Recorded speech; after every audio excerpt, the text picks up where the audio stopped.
Good morning, good evening, everywhere, whatever time, people.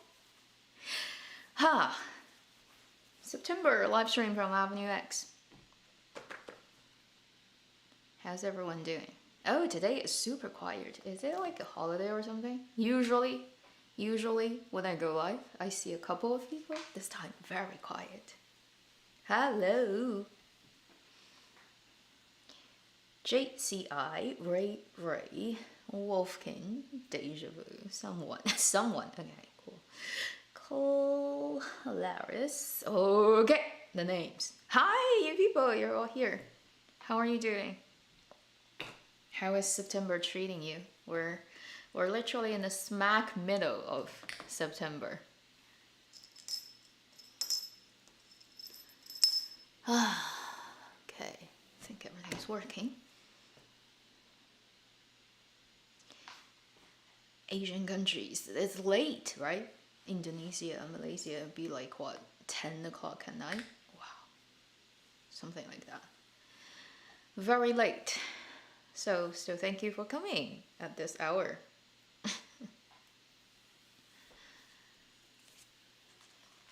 Couldn't find a better name than someone. Like the one who cannot be named. Usually people with that kind of name is Big Boss. Thank you, Sean. Looking beautiful. US, hi from US. Well, we're probably similar time zone. Midnight where you are. Wow, cool. PM. Can go to sleep. And then come back later. There will be a replay. Mexico, India, 18 India. Yes, India will be 12 hours before. Yeah, be 1 hour or two before China. Yeah, calculation. Middle East. Wow. So many places. Stockholm, Sweden. So we're on the same latitude, right? Yes. That means morning starts to get late now. This morning, I literally woke up by my alarm clock. Because I set it at 7 and it's a rainy day, so it's really dark outside and it starts to get dark now. So I had to wake up by I'll let you guys hear what my current alarm clock tone is. It's very funny.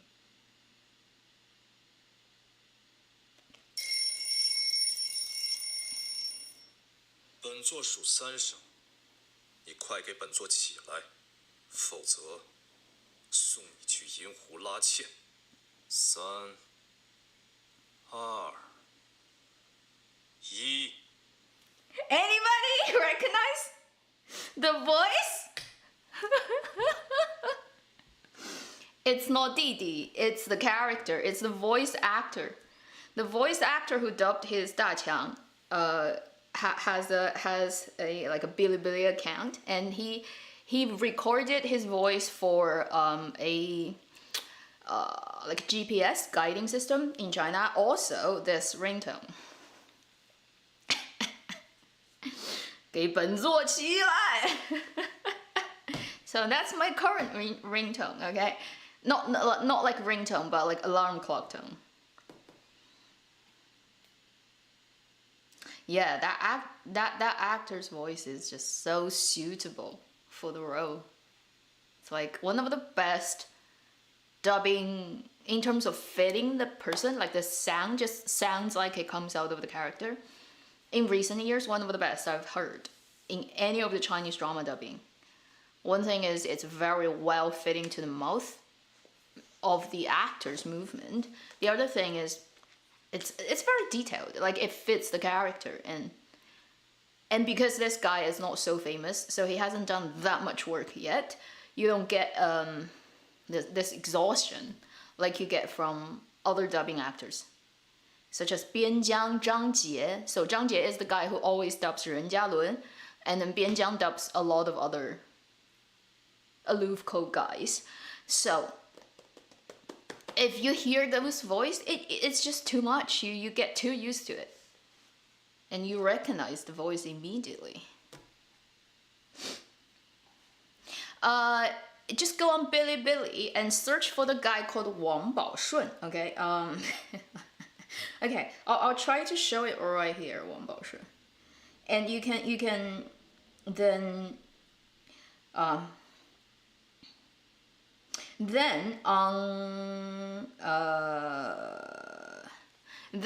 Chrome, get the plugin called Bilibili Helper. If you install that and you go on that page, you can directly download the video or sound from that clip. And then depending on what phone you use, you'd be able to get this.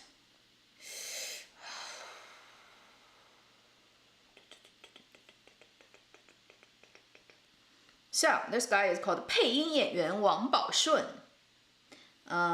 Is there an easy way for me to show up the link now? There wouldn't be an easy way. Let me see if I can type it.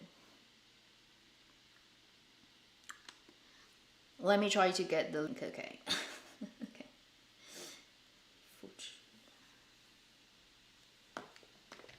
And I'm gonna put it in the chat. Oh, I can't. I just forgot. Like, I'm on a computer that doesn't connect with my phone. Love my life. Okay, let's see. What else can I do?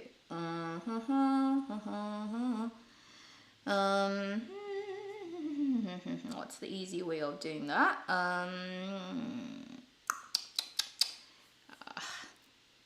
Can't do it on my computer because it's gonna slow down the stream. I've tried this before. Okay. What else?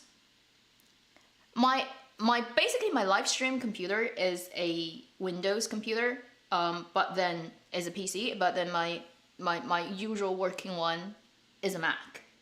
And usually my phone is connected to my Mac, so I can copy directly, but I cannot do that here. Beautiful. Is there an easier way to do this? Doesn't seem to. In description, that's hard too. Okay, because I can't copy it, that's the thing. To make it easy for you, best would be to copy it. What else can I do? Okay, let me think. There must be a way.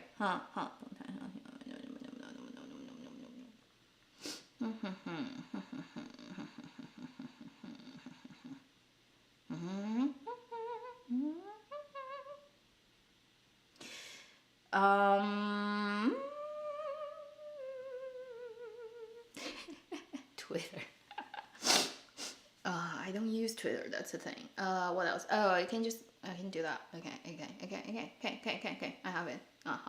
Moron.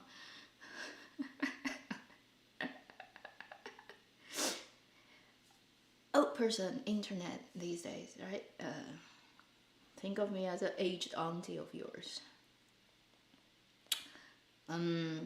So I'm gonna put it on a community post on my YouTube. That should make it easy for you to get to.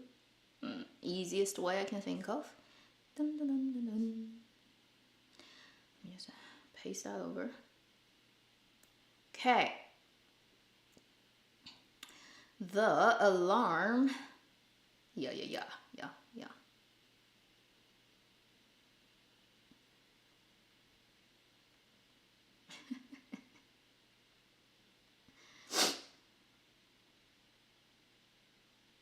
Okay.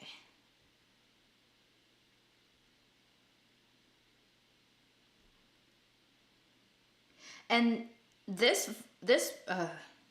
file on their over there, this guy, he has a tiny little bit of like the editing app that he put this clip on. At the end will make a ding noise that it just, if you don't like it, you would have to cut it off yourself. Like, extract the audio from this video and then cut it off with iMovie or something like that. Okay. Okay, so that should work. I've just posted it on my community post. It links to the specific video on this dubbing actors Bilibili account video. Should make it easy. Community post, yeah. Wang Baoshun. Bao, the second character is another one. Not that Bao. Not precious Bao, but the protection Bao. The 单人旁. Yeah, that one. 保顺, not 保顺, but it sounds the same. And if you're in China, he actually did the voice package for Baidu's GPS. If you drive in China, it would be so cool to download that package, and then he would be guiding you, like the GPS voice. It's like 前方叫你转，你还不转. It would be so cool.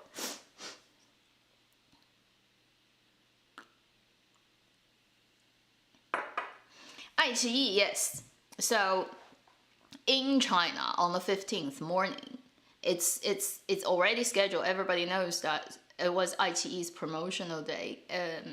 So they chucked out at least a dozen trailers of a dozen dramas they have in stock. Some of them will come out very soon. Some will probably wait till next year. But it's like a huge offload of stuff. I was like, no, tomorrow I'm just not gonna subtitle anything on my video, okay? I'm just gonna subtitle the actual video. I'm just gonna give up subtitling and putting all the pinyin on the names of the actors or the dramas. It's just gonna be too much. So many. Unbelievable.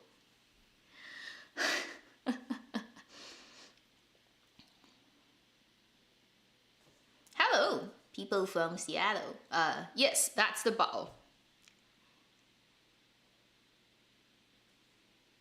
Yes, that's the character. So I am looking forward to his future work. But it will be awkward now if I hear his voice coming out of other actors' faces.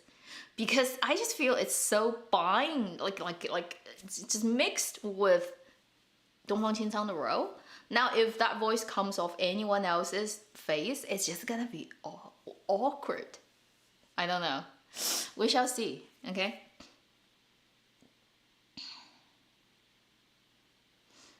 Imagine being directed by 东方青苍. He's gonna get so impatient if you miss a couple of, like, you know,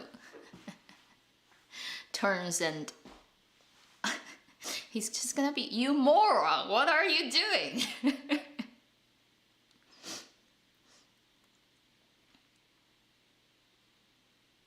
本座," 东方青苍 always calls him 本座, and you can't.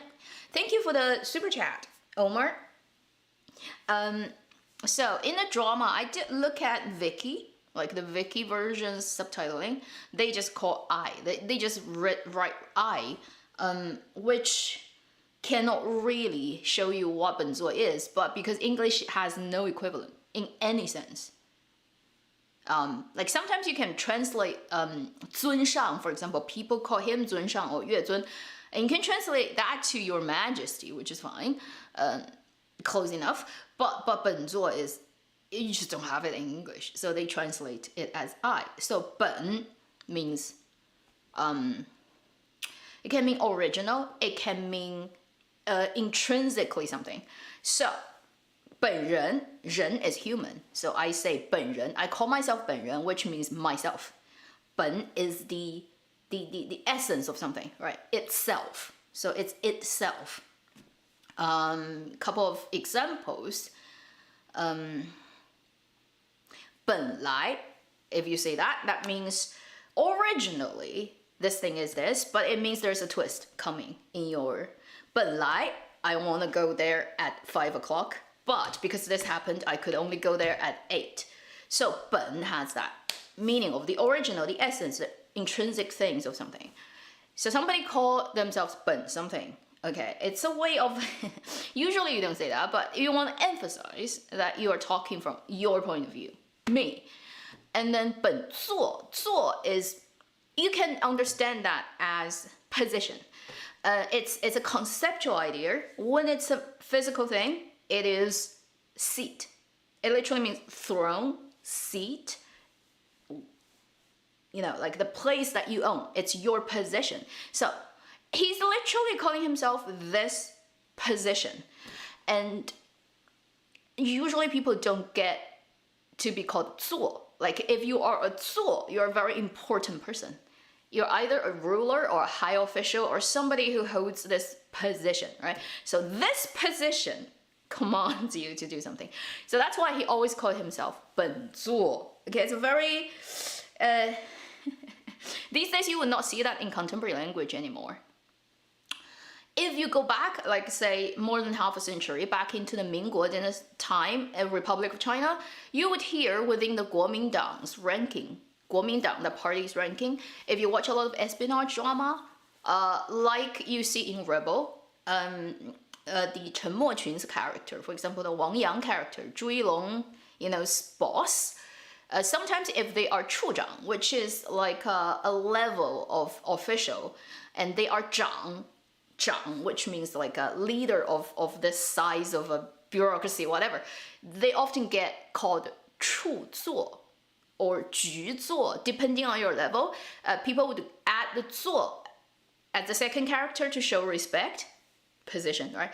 But that's probably the most close to today situation where you still use that in daily conversation. Once you pass that era, when that whole old sort of hierarchy thing goes out, nobody uses that word anymore in terms of calling themselves or calling other people some座.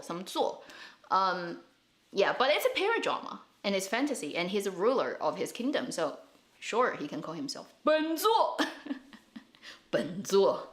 So I have like the fullest explanation you can find, I think, on internet about that word now. 本座.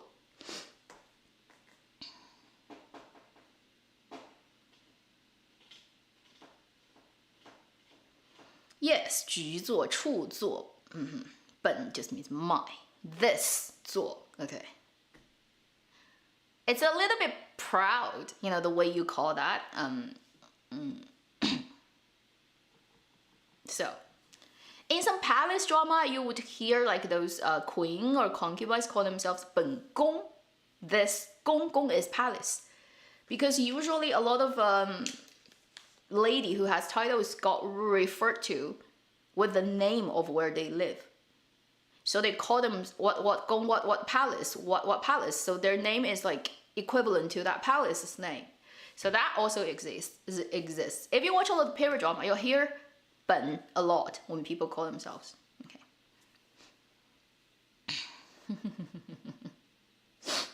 Like 本君, like Yun Zhongjun, he would call himself like that. Jun is also like a gentleman, that type of thing. And you have that exact word in Japanese and in Korean. So if you get that, then you understand what that is. There are so many dramas ongoing, literally. So I wake up and I have to cue my drama today. Some dramas air daily, some dramas air a couple of days a week. So it shifts around. But pretty much I'm running my iQIYI, Youku, Tencent app, Mango app almost every minute when I'm awake. That's how... It's insanity. So the ones I'm watching now, I'm still following Punishment. It's gonna end next week. Like 6 more episodes, it's gonna be done. I'm following... because I started it, I just want to follow it through. Although I'm not enjoying it, honestly, is the See You Again, the romantic time travel drama, 胡一天, Chen Yuqi on iQIYI. That one I'm following. I'm watching Are You Safe, for sure. But it's very short episodes. It's like 30 minutes. So they've aired to episode 8 and they've paused now. So that one I've been following. I've been following Rising Lady, although I'm on the brink of giving up on it because it's just like meh. I haven't had time to go through 20 Your Life on 2 because it's 40 episodes, freaking hell.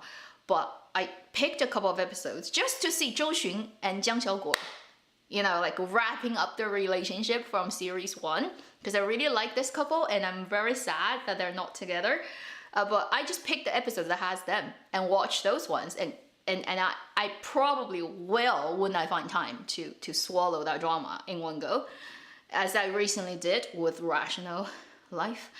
While that's ongoing, I'm still 2 episodes behind the updating mango drama Disappearing Child. It's a really interesting drama, so I definitely will follow that through.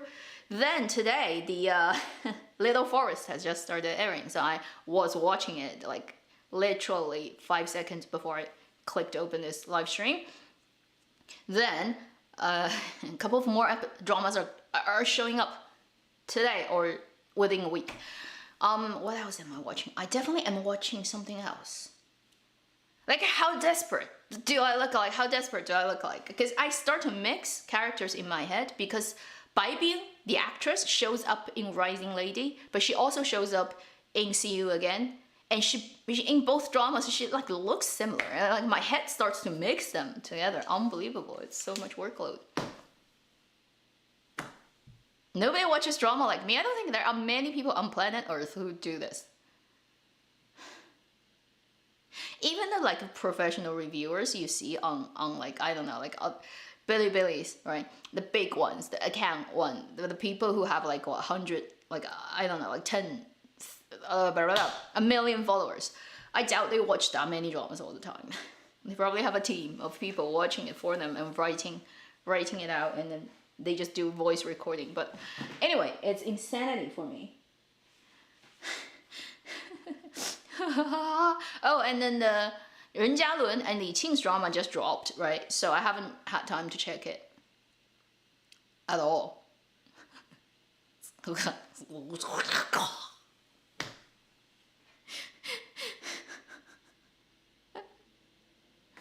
Yeah, Rational Life, I always knew it was good, because yet last year March I was already told, like around March, April, people said this drama is pretty good.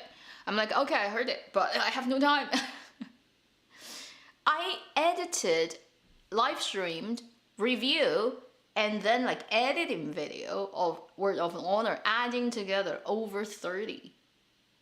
Pretty much across 2.5 month period of time, I did that. So like, where would I find time to watch another drama? It's unbelievable anyway. So that was like something beyond my ability to do last year. So I only got this excuse of watching it this time because of Tang Lanjue, and because a good friend of mine also binged it, and she's like, this is really good, you should go and watch it. I'm like, okay, fine. It's good. It's good. If you haven't watched it, Rational Life probably is one of the better contemporary dramas you can find these days. Joy of Life 2 come out. It hasn't even started filming yet, so good luck about like when it comes out. Zheng Ruoyun probably would be the would have the title of "Where is your second season actor?" Because he started a couple of franchise already and just not seen the second season. Okay. Are You Safe? Are You Safe? I sincerely feel that's a 24 episodes drama they intentionally edited into 30 to drag out the airing for an extra week. Because right now it says 31 episodes. Like, who would write a drama of 31? Like, that's an odd number. Does not make sense.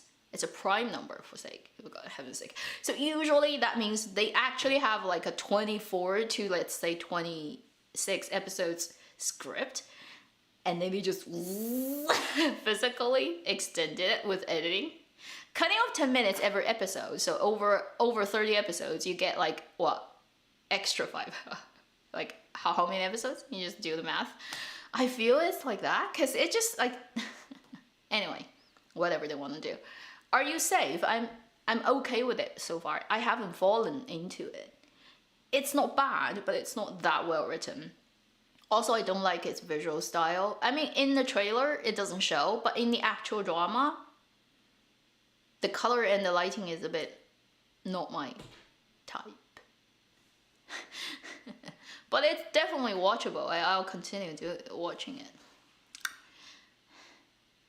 Snow Sword Stride is supposed to have a second season, yeah, but who knows?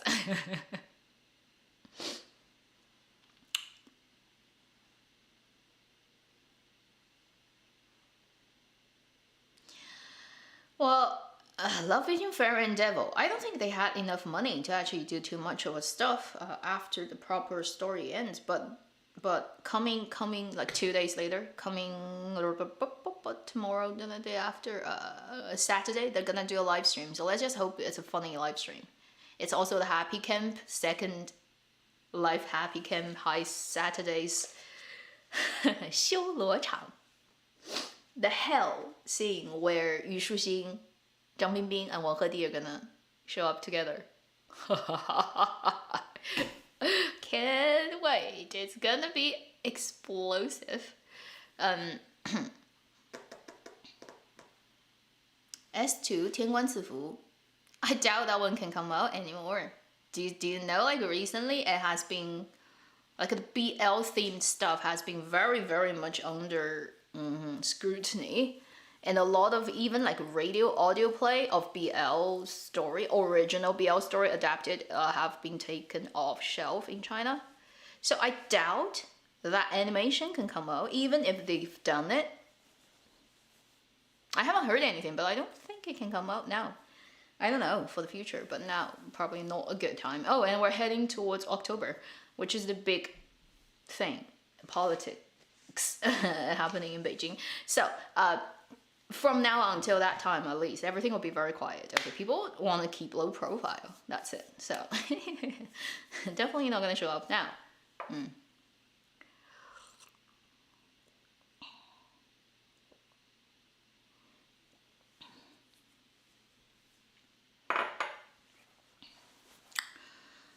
Wang Hedi, yeah, the Fu Tu Yuan. I have seen it. A different dubbing actor. The first thing I recognize is not his voice, another dubbing actor. Let's see what this one would do. Looking interesting, but we have to wait till the final drama come out. Before that, you can never tell. You know, trailers are very is that deceitful? Anyway, it can lie basically. And then in the trailer, I just find Zheng Li and Wang Hedi, so the mother of Cheng Shaoshang, and Wang Hedi have much more of a chemistry and interest than, say, Chen Yuqi and Wang Hedi. I'm sorry. That's just honest feeling, okay? Have you watched See You Again? Like, I think See You Again, ongoing right now with Hu Yitian and Chen Yuqi, she got better in a contemporary drama than when she was in period drama. But barely. And also, she gets dubbed all the time, so you never quite feel her. Like what she really is like, right? You just feel that layer of separation between her performance and her. It can't come across. And particularly when Hu Yitian uses his own voice, and then she uses a dubber, and it just like, it sounds very weird together. And yeah. I have no confidence basically in her acting. And the thing is, if you're a female lead and it doesn't like you also need to be on par with your partner to make it work. I don't think she can carry it, really. I don't think she can carry any drama. I don't quite understand, okay, why. The thing is, if you find that like acting is just not your domain, like why do you have to do it, you know?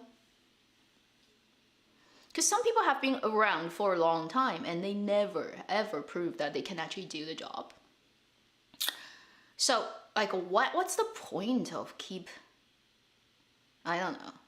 It's just, there are a couple of actors and actresses like that, which I'm like, why are you in this business? Why don't you do something else? It clearly isn't what you can do well.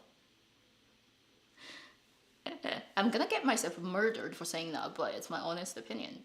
Like actress, she is one. Jiang Shuying definitely is one. Every drama that contains her just makes the like why, like when I see her as the leading actress of a drama, I'm like, I don't need to watch this one. I know it's not gonna succeed. So there are a couple of people in this industry, right? When they put out work, I'm like, no need to watch. Definitely not gonna be watchable. They just like, they can't do it. You know, like it's like by breed, it's a chicken, and you force it to swim. It's like, why? Like, It's also like forcing somebody like me, for example, who's like shit at sports, trying to be an athlete. Is like good luck, you know.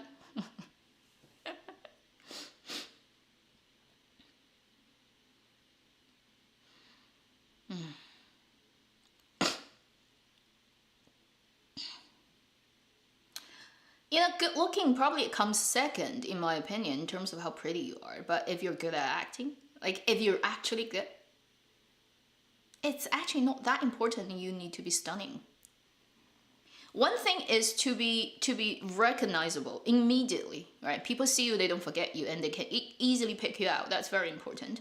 The second thing is like you just know how to do acting, and it comes across as a very convincing sort of portrayal of whatever character you do. That's it. In terms of how pretty you need to look, not that important. There are a lot of people who are not stunning, but nobody would deny they're great actors, and they get awards. And you know, within the industry, they're never out of job. They're always like scheduled full because everybody wants to get them. Honestly, like how many great actors would you say who are like completely stunningly good looking? I mean, come on, Wang Hedi, right? He's very good in 苍兰诀, but we all agree, like he has like very bad symmetry, like I do, okay? Which is like the face just doesn't come symmetrically at all. Like his mouth goes that way and his eyes are big and small. But hey, who cares? He's good looking, but he's good looking in his specific way, and he's not the standard good looking like Yang Yang, perfect symmetrical face, almost impeccable, all angles. You can shine the light on his face like 360-degree around angle of camera going anywhere, he's gonna look perfect. Because he has that perfect statue face, but he can't act. And he's very bland and boring on screen. The best thing he can do is to be a model for photography. Right? And like Wang Hedi is the opposite, where he doesn't have the perfect, like it doesn't pick angle face, but he can do it like a human. Like you feel like you can connect with his acting. So for an actor, it's not important that you have to be like perfect looking, but you have to have that 灵气, a Chinese word that cannot be translated again. The 灵气, that like extra spark thing.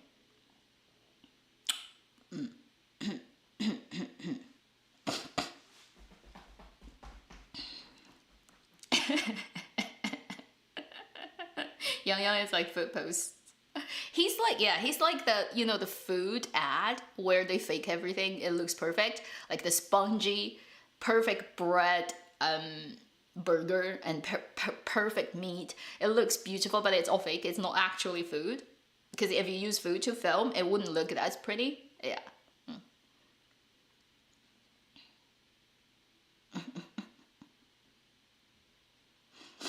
Wang Hedi is handsome, but he's not like this traditionally perfect thing. Like you need to adjust things.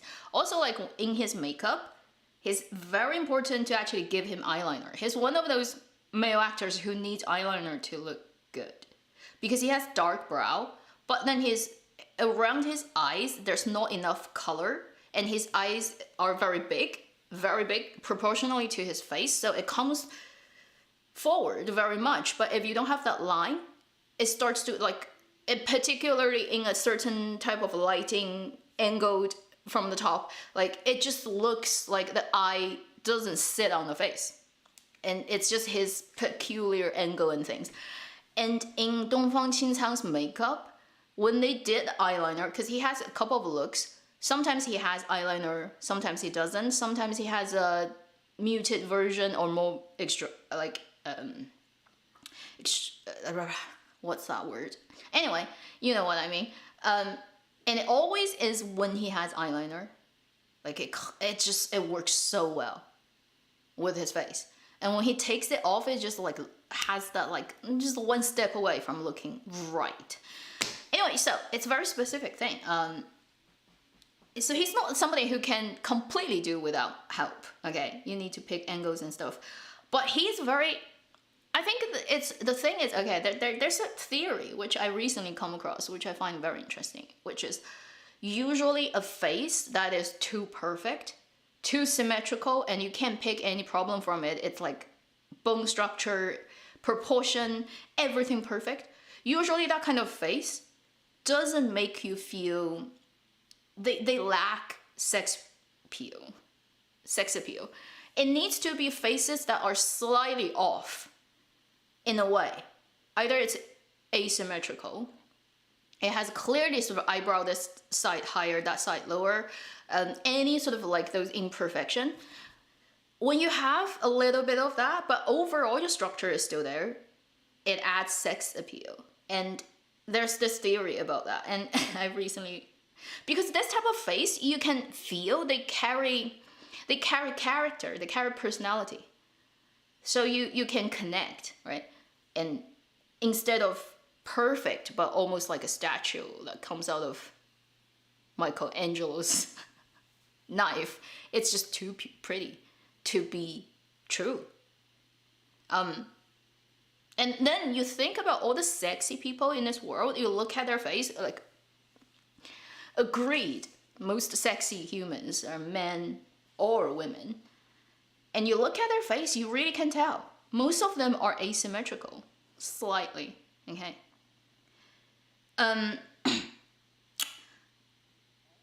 Bradley Cooper, holy, I can think of him. He's so asymmetrical. It's like this face, this side, and that side are two different people. But if you symmetrical him, like you mirror his left or mirror his right, he will look horrible. It just has to be his left and his right that comes. Bradley Cooper is the best example because his face is like two people mashed together, but it works. It works. You know, like you look at a face, you remember him. You will never not be able to recognize him. However he changed his style, you're just gonna immediately see, oh, that's Bradley Cooper. That kind of face.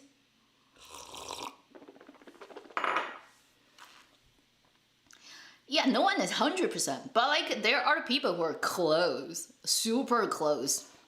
You don't go to scrutinizing like every eyebrow hair, you know, like not that level.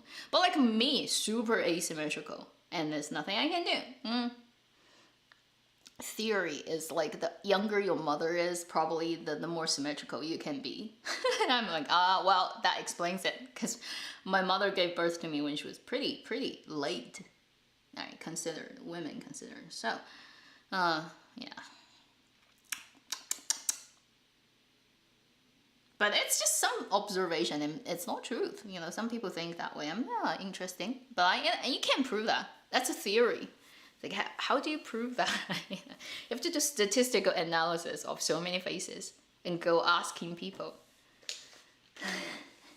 And when you get a conclusion, so what? You know, just fun. So there are so many dramas right now. I'll take turns. I'll try my best to get to them, but there definitely will be stuff that I won't be able to watch. And then the iQIYI trailers, there are so many in them that are very hopeful. iQIYI do have very good stock in content compared to the other couple of platforms, but the thing is, trailers are very you can't believe on them, basically. Believe in them. You have to wait till the drama actually airs to see. So with all the trailers that came out yesterday, about, let's say, over 10 of them, probably, I'd say if 1 to 2 can do well, like actually well, not like okay, well, okay, hitting iQIYI's benchmark of let's say 10,000, then they will be super lucky.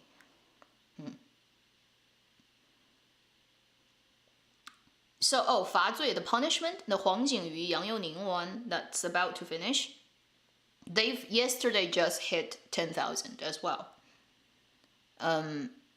So with their own algorithm of calculating engagement, view count, peak time performance, all that, they have the number that comes out also over 10,000, which is the third one this year. First one is Lifelong Journey, second one is 苍兰诀, Fairy and Devil, third one is Punishment. But Punishment, okay, so that means there are that many people engaging with it, which is great. But definitely it's a different circle of audiences watching it than 苍兰诀, because I can see that clearly on my social media. When 苍兰诀 was airing, during this highest peak time, my social media is filled with people talking about that drama. But Punishment, I don't see anybody almost talking about it on my social media, but it's still doing very well, which means the people I follow belongs to that demographics of that drama's target, whereas 法罪's demographic is a different one. And I happen to not really follow that many people within that demographics, and I don't see any noise. And this is today's situation in Dramaland, which is whether you're a star or story or a platform or a type of drama, you pretty much can only work within a limited circle of demographics. No longer like the olden days where you only have television. So everybody just have television, they don't have choices. Now you have multiple platforms, different categories of dramas. Then it has very specific a bandwidth of targeted audiences. If you fall into that, it works on you. If you don't, it's like non-existent for you. And it's really funny to see that as a drama reviewer. Because on my social media, I'm like, I don't see any news about 法罪, Punishment. Although I'm following that drama and I enjoyed it. It's not the greatest, but I still want to see what goes on because every episode something happens. I'm like, oh, I didn't expect that comes out here. Let's see what happens. But it's a very different drama for sure compared to 苍兰诀. So I think these two dramas almost have like non-overlapping demographics of targeted audiences. That's why, although it's doing well, I don't see it at all on my social media, which is so... This is what we live, like the age we live in now. We're just all gonna be falling to our own echo chambers and having no hope of coming out of it. It's just gonna be more and more like this. It's like A likes this, B likes that, and then they have no idea about like each other's hobby or like what they're interested in, and everybody just lives in their bubble. It's like gonna be your own bubble. And yeah, don't think like before the invention of internet, people actually expected this, right? They would all be expecting the world coming together more instead of like becoming so separated. But hey, cyberpunk age of things.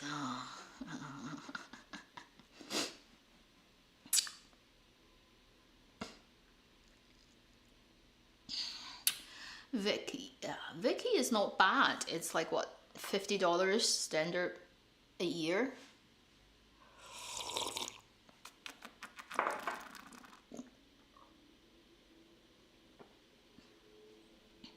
She drama. I don't know if they're gonna air it now.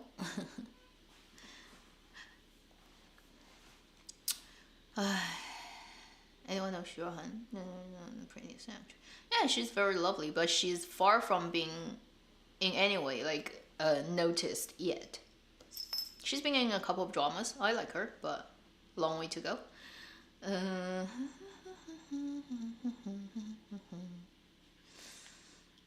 Let's see what people are talking about. Li Xian as an actor. Okay. But he just has been in very unfortunate productions, right? That ended up not being able to air. I don't have special sort of like feelings towards him. I'm just like, okay, actor. When he's casted for the right role, it works. 罗云熙. Yeah. Like I can't imagine if you meet Luo Yunxi in real life how skinny he would look in real life, because he's already that on camera. Just imagine the whole person shrink 10% more.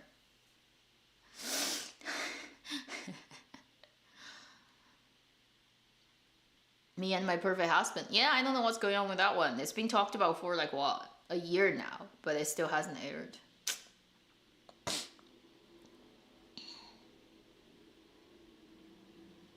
But Vicky these days they do standard and they do like upgraded pass. So if you use standard pass, a lot of dramas you can't watch. You still need to pay more to watch certain dramas, which is, and also some older dramas that I used to be able to watch on Viki. Now you have to pay for the upgraded version to get to, which is like, I'm like, okay, might as well not do that.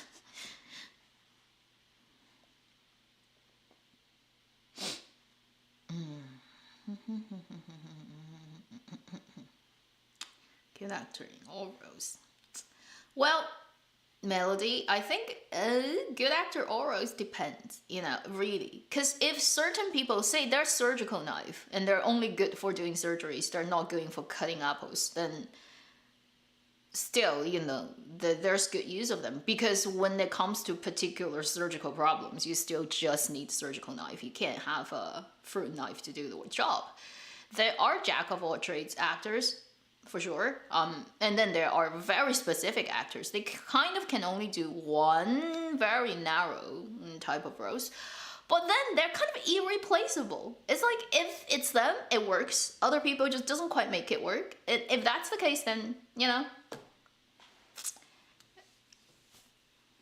I still think that could work. And also just nobody is completely limitless, okay? No one can do anything. Everybody has limit, and it's just depending on how, like that is different for everyone. 7 times will air soon. No, 7 times is next year. Hengxin already said that. Their producer said it's 2023. They're airing 2023, probably working on post-productions now. So wait till next year. Not so far away. It's like 3 months later or 4 months later.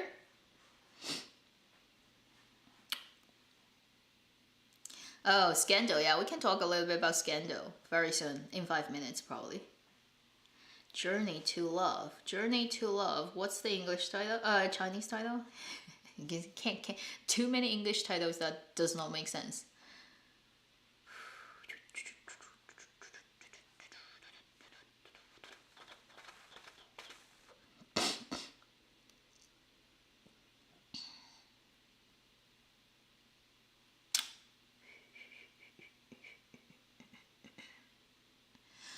Yeah, the versatility thing is like, yeah, if you're more versatile, it's positive in one way, but then it probably wouldn't be for everything.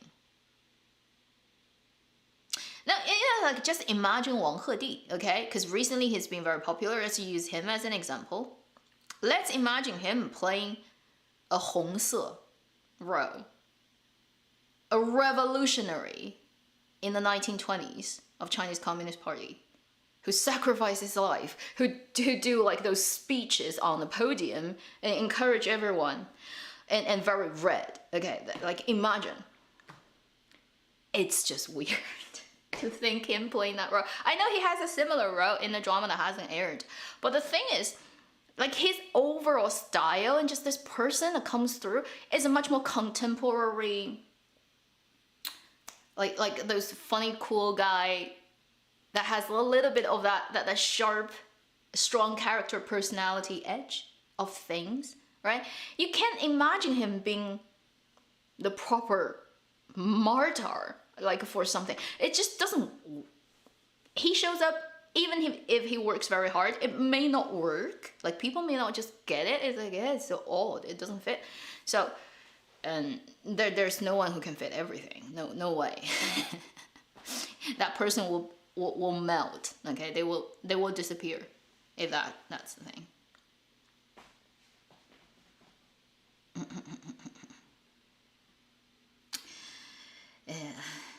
Yeah. And also just his looks. His looks is not the standard, like the good boy, like the neighbor's good kid, the proper good, like you're when you're at school, the good at study, a couple of years older than you, head of the student union, good student. He's just not that. He's the guy who hops from class to class, who doesn't respect their teacher, who wouldn't wear the shirt buttoned up. All right, he's the guy who would ride a motorcycle and then just grab a girl out of the classroom and run. You know? So like that's what comes with him. And he doesn't even have to act if that's the role, because he just looks like that. But if you try to fit him into the other one, I can't imagine. Okay, the good student is just not what he looks like.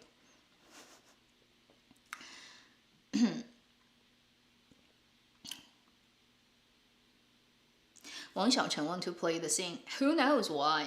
You know, you never know. Maybe they just have no choice.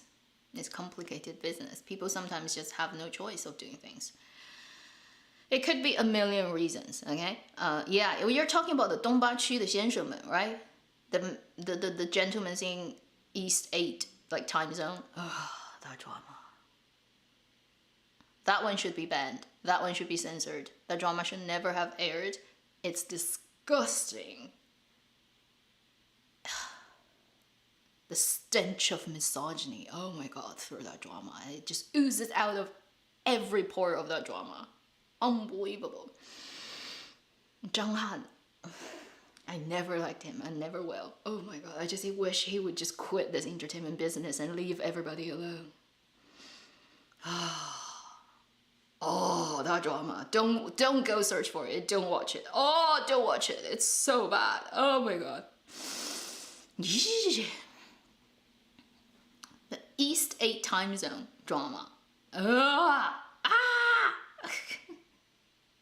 Haven't watched something that embarrassingly like wrong. And that drama's existence is wrong. It's so bad.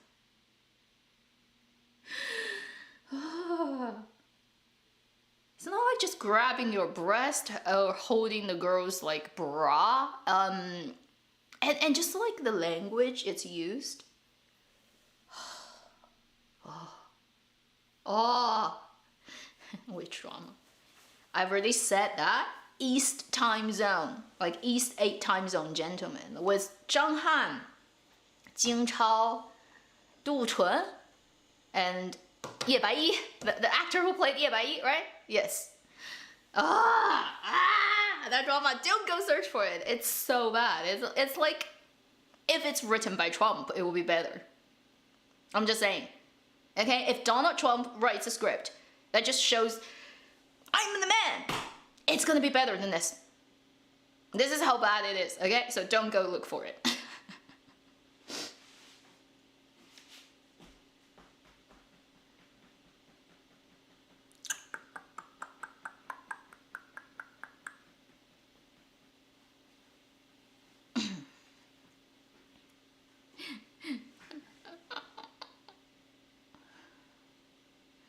It's very misogynistic. It's every line, every character, everything they do stenches with that male gaze. It's like everything is there for them to take, and then the guys are this kind of men, you know, like no human women would like them. Like, like a huge garbage can, all the worst. So don't watch the drama. Just ignore its existence. And I never liked Zhang Han anyways. I'm like, after this one, I'm like, please just quit entertainment business. I don't want to see you. It's yeah. I feel very sorry for anyone who would have to work in his dramas, like the female actresses. Oh, so hard to earn your bread. I would call that a great sacrifice. Yeah, he is the freaking writer, producer, lead actor of that freaking drama, and he literally sat with the editor to edit the drama little by little himself, telling them how to do this, give me 2 more seconds, like. So, you can't blame it on anyone. He is the producer, he's the writer, he is the main actor, and it ends up like that. It's just his view of the world and women, and if you find after watching the drama you can still be a fangirl of his, like, good luck. I wish you have a lot of that kind of men in your life. It's gonna be very nice for you, but goodbye. For me, it's blah. Oh. So, So don't watch a drama, okay? Hi, people from Germany. And your name is Osborne. Anyway, I have my post office is called Osborne, so.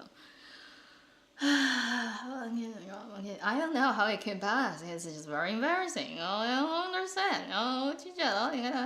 Hey, who knows? Being a hero, I haven't been able to follow through it. It's just like story-wise, it's not that interesting. Again, honestly, I literally even sat through 暗夜行者, the Daybreaker. It's also anti-drama, but I was able to sit through that, although I wasn't so happy about its later parts. Its earlier parts are good. 冰与火, being a hero is like from day one of that drama. It's like, yeah, but I really had to like do this to make myself sit there and watch it and fight against the desire to click open other app and check out other dramas instead of this one. Or even just go and watch a tarot reading video on YouTube. Because I just constantly feel like I am not interested in it. It's a very, to me, not interesting story to watch. I think I was up to episode 10 or something. I just couldn't continue. I'm like, I don't care about what happens to you. Even like it's like Chen Xiao, you know, like he gets beat up every day. But I'm like, yeah, but the story is boring. It's me. Okay, it's just me. I haven't been able to follow through that one. And maybe it's just like it just came at the wrong time for my head, which wasn't in the space to watch it. I don't know.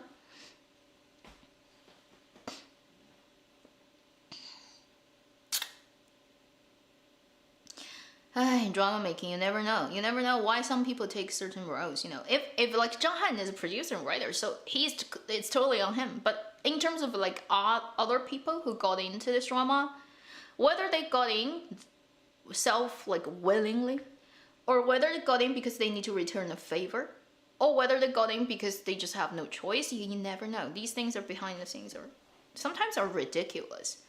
You know, it wasn't so long ago that mafia was like in control of the entirety of Hong Kong's film production. So literally actors get held at gunpoint to make movies. And it's like a couple of decades ago. Not so long ago. Some of the biggest stars these days we know as the old actors now, back then when they were young, they were held at gunpoint. And it's like, make this film or I'll shoot you. That's, so these days, it's not like so blatant, like you hold people at gunpoint, but you can hold people at conceptual gunpoint. Yeah, and entertainment business is linked to politics, is linked to the darker industries in this world, and it's just depending on like if you know it and how deep you get to it. In some very, very powerful but very dirty place. So you never quite know what's going on.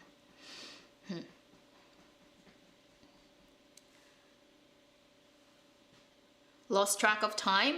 I couldn't watch the drama because Jing Chao is like in my head. Okay, he plays a bad guy, middle-aged bad guy, and in contemporary drama who has style. That would be okay. He plays like the. You know, in the beginning, when the female lead and him meet for the first time, you know, the classic slow-mo dropping, catch her, turn circle. Oh, when I see that scene, I'm like, I don't want to watch this drama anymore. Goodbye. It's not the right type of actors to do that job, okay? So, lost track of time, haven't really watched it because I couldn't stand it.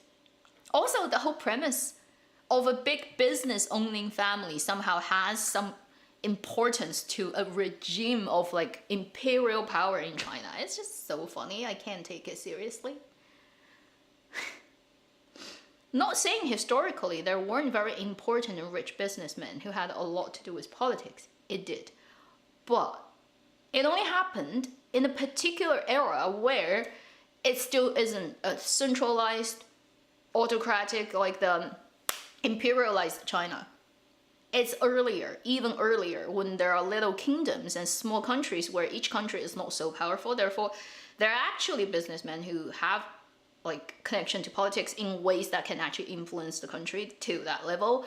Once you get to the starting from Han Dynasty onwards, like businessmen, like, oh, come on, you're kidding me? Like their position in the society is the lowest, just barely above like prostitutes and slaves. So I'm like, come on, seriously. Okay, it's important. Money is important. Economy is important, but like not in the way that it's described in the drama. Definitely not gonna be like the princess or just like go after businessmen's daughter. So I can't even believe that. I can't continue watching it. So I gave up. I was just like, yeah, okay, I'm not gonna check out this one. I don't know.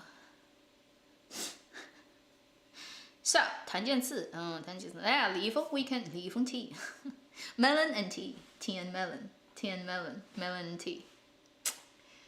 I feel tea is just not as nice as melon because tea is so, it's just water, right?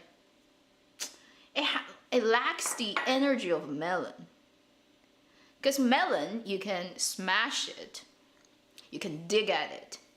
And just imagine the picture of like a row of people and doing the Asian squad and just holding half a melon and just like everybody, like imagine every internet user is like that. That visual is just so much better than everybody doing this. This is so not engaging. Okay? This is. So in my head, when like 吃瓜 eating melon just feels so much better than tea. Tea is too high tea. It's like the British gentleman thing that it's, yeah, it's too elegant. Gossip. It needs energy. So 李易峰 yeah. 初代顶流终于挂掉了。The 初代顶流 couple of 初代顶流 the first generation of top traffic. 吴亦凡、李易峰、鹿晗、杨洋 these four are probably the most famous one. Crossing singer, dancer, acting. We have two left. Okay, let's pray. 初代顶流 okay. Yang Yang is still here. Lu Han is still here. Let's just keep them. Please.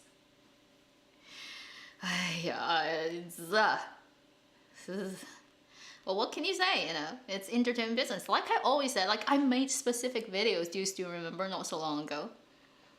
Telling people just like, don't 真情实感, don't truly fall in love with any of the entertainment business people, singers, internet celebrity, actors, old or young, male or female, does not matter. Just like don't take it seriously, okay? They are here to entertain you, not the other way around. And stop it at their work, at their role, at their characters, at their work, and just like that's where you close the gate. Don't bring it into real life. Even the ones with the best reputation, almost impossible to fail, don't believe it. I'm just saying, don't believe it. Okay, everything that you can see that's out there of them has been worked on one way or another. I don't look like this when I'm not on camera live streaming. I don't put on makeup. I don't wear my hair stuff. I don't talk like this. I slouch, okay, on my chair. See, pajama pants?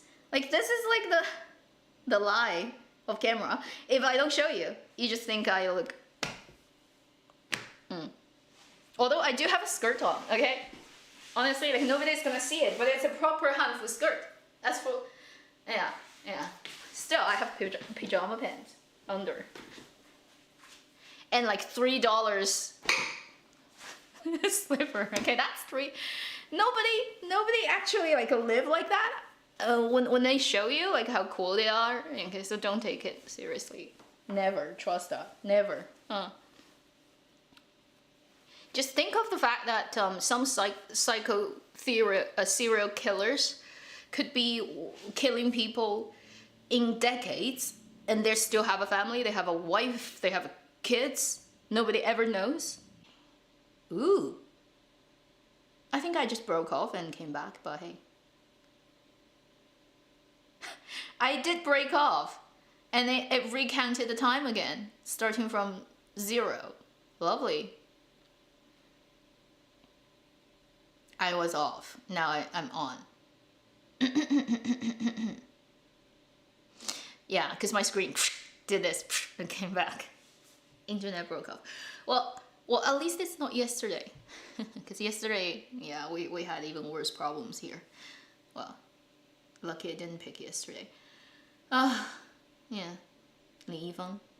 The thing with those stars is, okay, so a lot of people do it, but the people who got found out are for all kinds of reasons. And if you're not famous enough, even if you do it, nobody cares. So they don't think it's valuable. Paparazzi wouldn't follow you. People wouldn't have like intention of doing whatever. So a lot of not so famous, but like second tier actors in this business are playing wildly and they get away with it. Then there's specific link, like an industrial sort of different businesses in place to serve these people. For the traffic actors, particularly popular ones who are not really based on their work portfolio to get to a certain place, but mostly it's personality and popularity and fandom, basically selling their faces. For these people, if they get to the top, right, it's impossible really for them to have a real human romantic relationship with anyone, because that would actually impact their commercial value. They are commodities from the perspective of the company investing them, making them out there, making money off them. So whether it's contractual or they just know it's going to destroy their career, so they're not going to go and actually have a real human relationship with anyone. They can't do that if they're still working as an traffic actor, idol, whatever, people who basically live on fandom's popularity. So they can't do it. And then there's actually a specific industry in China that serves these people, makes a lot of money as well, which would be, they go and build all kinds of a club all over the place, in all the major cities, but in remote locations like suburb, they build, like there's like mansions of villas and houses and all kinds of clubhouse. And then there's this sort of like only you can't just like you go there, you wouldn't find anything, because it's the people who you can only do it by reference. So you enter this circle, you become a popular actor, people would come and approach you. It's just gonna be, and then basically they would say they provide this service, you become our like VIP person, and you come here, the whole place is secured. No camera, no anything can go in. They have literally the best technology to interfere if anybody is carrying anything to record anything. And you go in there, all the girls are trained and they are all vetted. And then they provide whatever service you want. And like, this is a normal thing in entertainment business everywhere, probably in the world. American people have that island. And then South Korean, do I need to say more? So Chinese, we also have the versions of it. So these places, they have formed this like industrial sort of service line. And a lot of people who go there, and also like if you don't want to go there, right?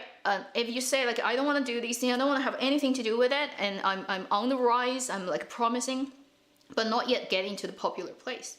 People are gonna come and approach you and do this type of thing, and if you don't play with them, basically, it's like you don't join our circle, you don't have the 投名状, right? You have to do that whole secret society thing. Is like, we do this, you do the same. So now we all have each other's tail in each other's hands.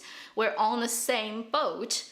We have all done the same thing. If one person fails, or if one person gets, like everyone has others on their hands, and you join this.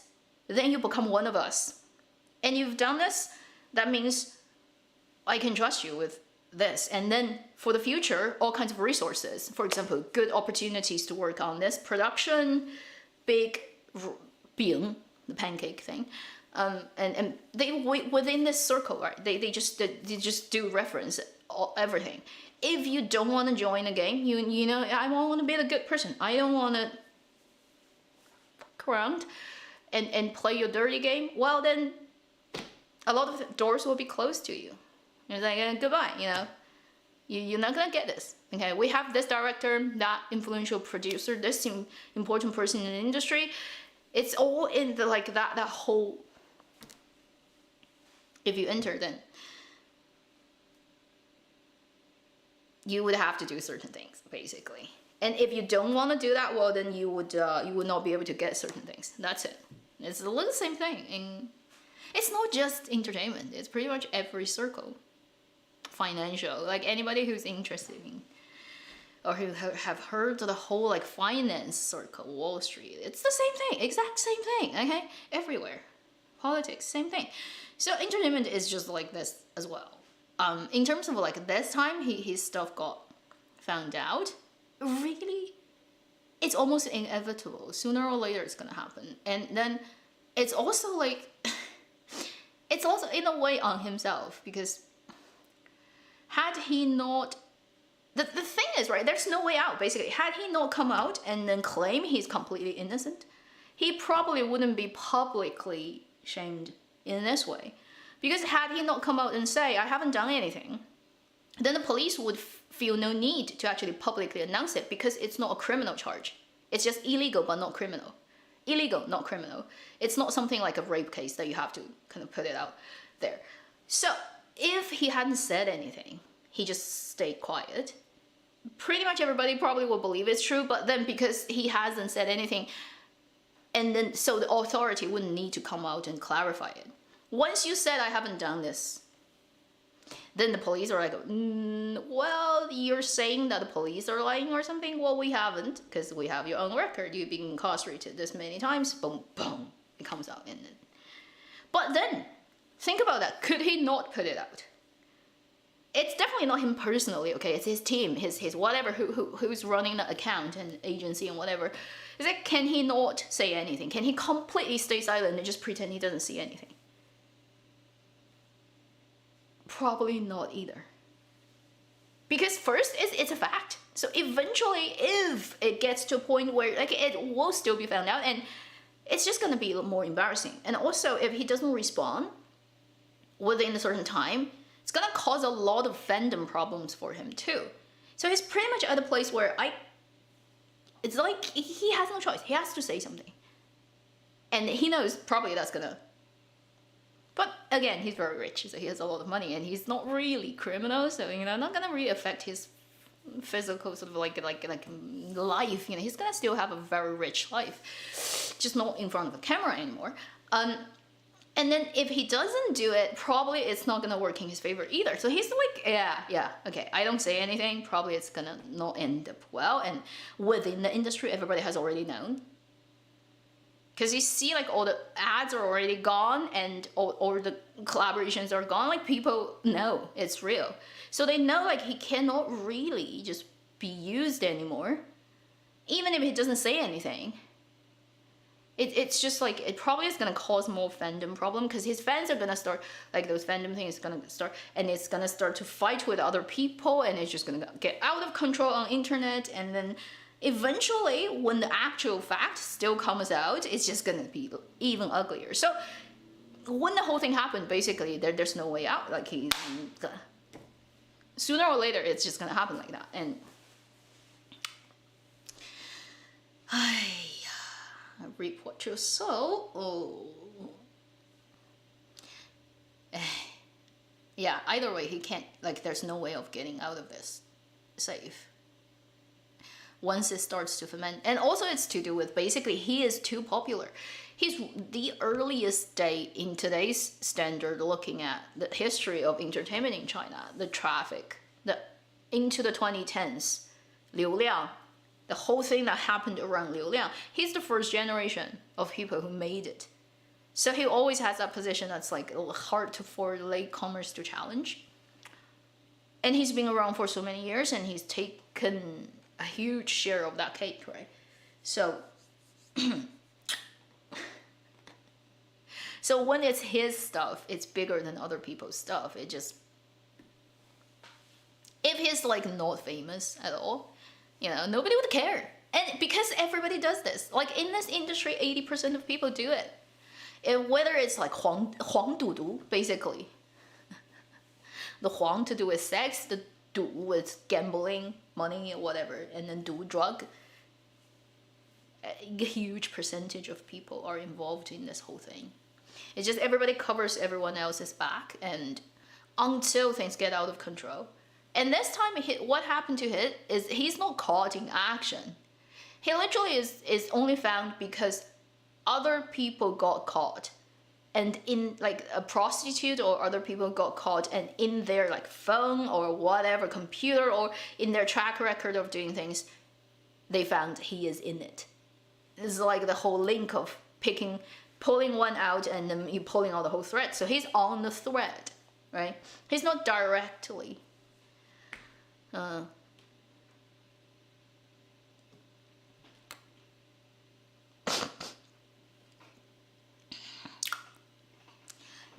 Yeah, like young or old, male or female, no matter how you think they're lovely, I just highly recommend 封心所爱.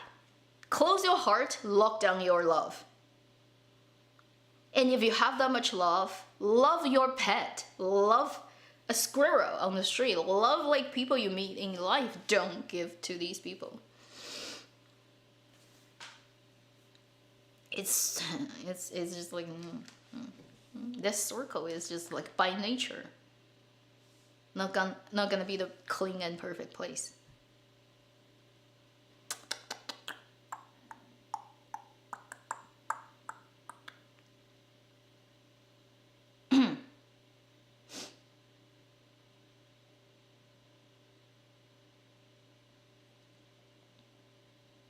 Yeah, let's not talk about what's so bad about prostitution here. Okay, it's a too complicated problem for drama review channel.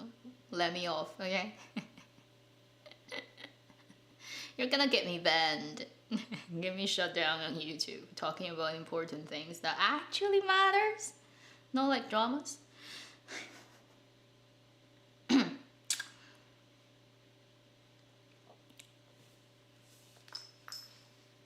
And also, like, different places have different standards and views on things. So, in one country, it may not be such a big deal. In other country, not so. And it is just what it is. So. Also, the whole thing is, like, not just that, but, like, you're not being honest, basically. You're literally saying the police, like, all the things they're saying are wrong and you haven't done anything. Well, the police reckon, what are you trying to do? You're trying to say, you haven't been actually caught when you are actually like in. It's not jail. It's not prison. It's like a temporary incarceration for like 10 days or something. It's on your record. You can't.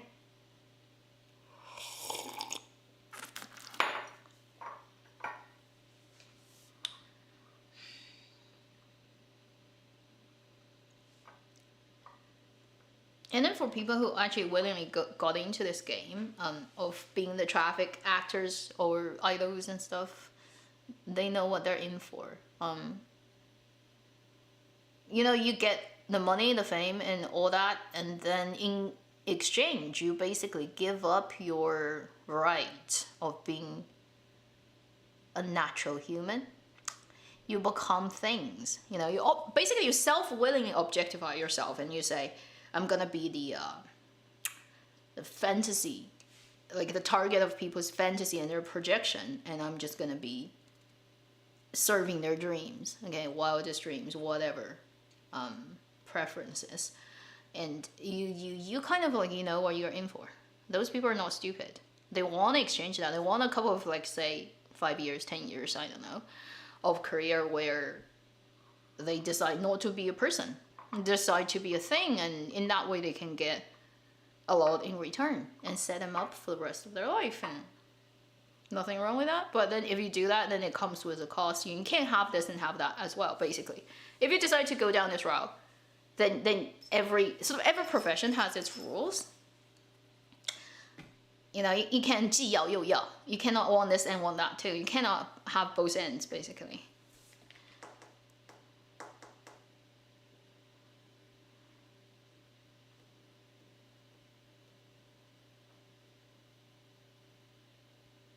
Song Weilong lawsuit. Yeah, I think he has a lawsuit with Yu Yizheng. So I don't know how it's going. Yeah.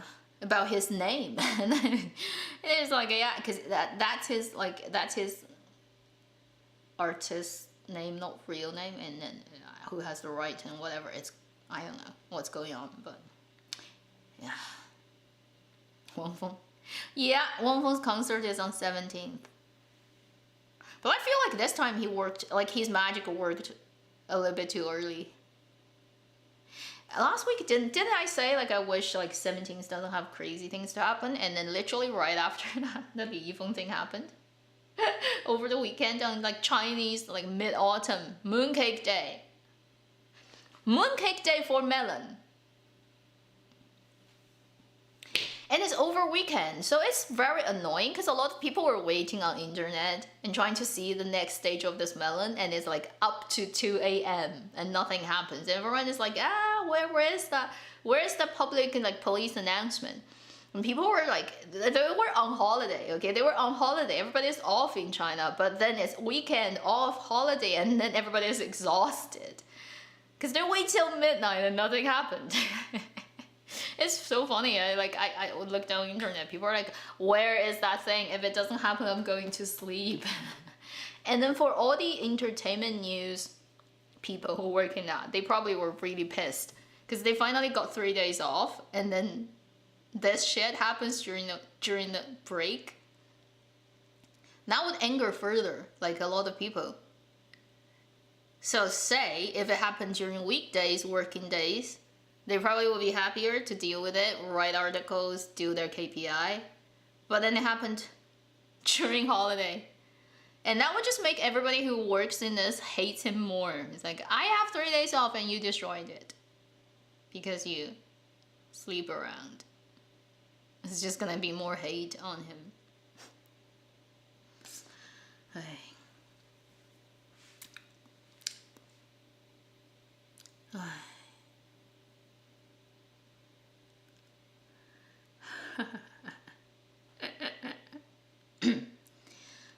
Leo. Well, at least Leo is a good actor. I can't deny that. He has talent. And when he needs to go out full on his characters, he do that. Okay. And again, for all kinds of different reasons, different places have different rules, right? So. Also, the twisted fandom of China right now is very, very not helping these people.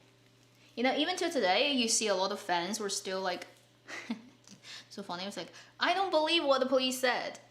They have to show me evidence so that I would believe. I only believe what Li Yifeng says. Only the words that comes out of his mouth is trustworthy. Everything else is fake. And then it's like the whole world is out to destroy their Google. And I'm like, what evidence do you want? Do you like the police? Do you actually want police to release a record of a video of your idol like around on camera, and then you would believe it?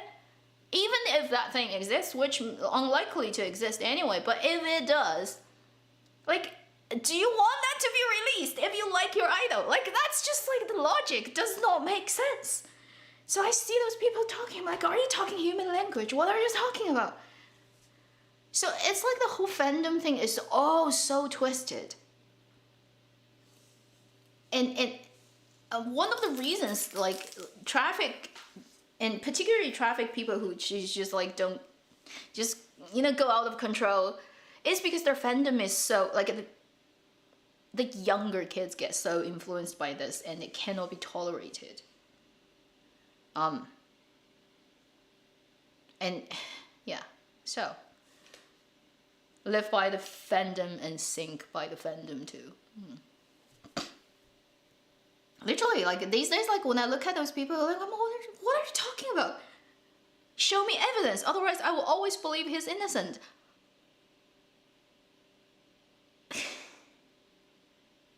Do you actually care about the fate of your idol, or do you just like, do you secretly actually wants to destroy him? I'm just saying, like, what?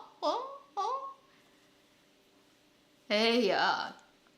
Yeah, he has not just a drama. He has a drama and he has a film that just finished filming. But that film is so karma is a bitch situation. Basically, that film is the playground film that's based on the real case that happened a couple of years ago in China.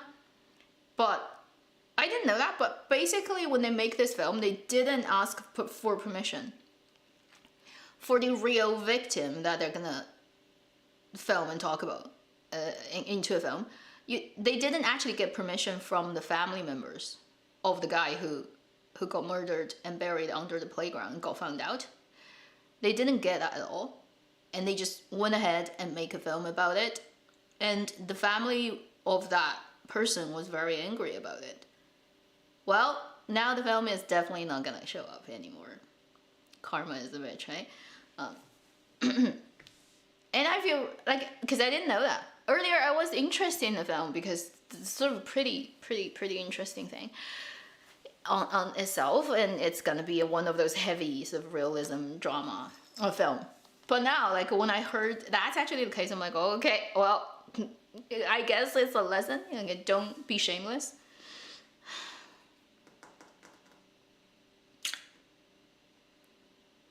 So that film is gone. Sadly, all the work. I don't see that film ever coming out. If they do, they have to swap faces. Extra couple of tens of millions of money going into the CGI. Might as well just give up. Fandom culture is.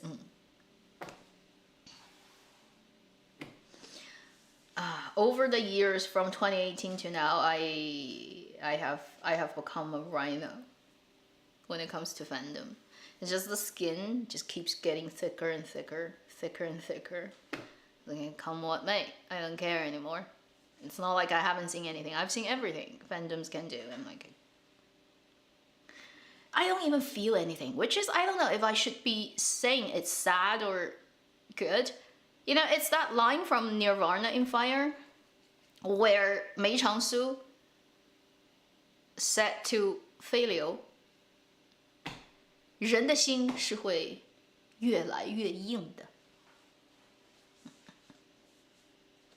The human heart is just gonna grow harder and harder. 人的心是会越变越硬的. Mei Changsu said this. It's very correct. Very correct. And these days I see, like, because I follow a couple of different people doing reviews, and some of them are very young, and they got really big account, sort of shooting up very fast in China. And I watch their stuff. Sometimes I just, like, I also talk to them in private messages. And recently somebody got, like, so trolled by a group of fans of something, and they were, like, very broken. And they had to deal with it in, like, I see how they do it, and they put out videos talking about what they feel, and I'm like, I feel like this is a professional hazard. You have a taste of that too? Good. You're very young, I understand, because I'm much older when I had that, but I'm like, I feel for you, but if you continue working in this, in a couple of years' time, you'll be fine. You'll completely become numb. You'll feel nothing. It's just, don't worry about it. You know, secretly in my heart, I was like, it's like looking at me. But I was thinking, if I were like early 20s, you know, would I be able to take it? And I feel very sorry for these people, but it is what it is, yeah. And then now I'm like, 死猪不怕开水烫. Anyone know that line?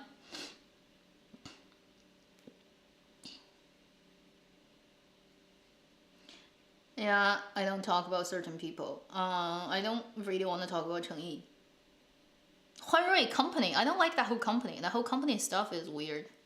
So that's all I'm gonna say. So it's like,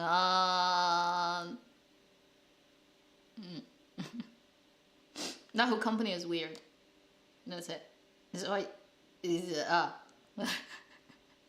Also, I like I said, I'm not a huge fan of xianxia. Even though Canglanjue is very successful, it's still not a default genre that I fall into. Or really want to check out stuff, unless people tell me, or unless like there's a really good work in that genre. It just happens to be in the genre, but as a storytelling itself, it's just good. I would still watch it. But in terms of like, if you just would by default, because of it's this type of drama, I'm gonna check it out.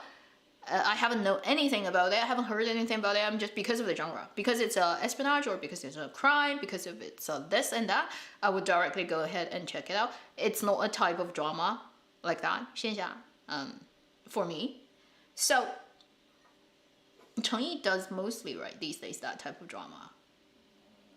So like I'm just there's no motivation for me to even click open those dramas. I don't care about like a heavenly king, you know, heavenly whatever, who's like super powerful and good looking. I'm like, yeah, fine. Story of 幸福, I didn't have time. Not so interested in it either. There were so many dramas. What was airing while it was airing? There definitely were a couple of other things I was watching and I had no time to look at Story of 幸福. I'm pretty sure that's it.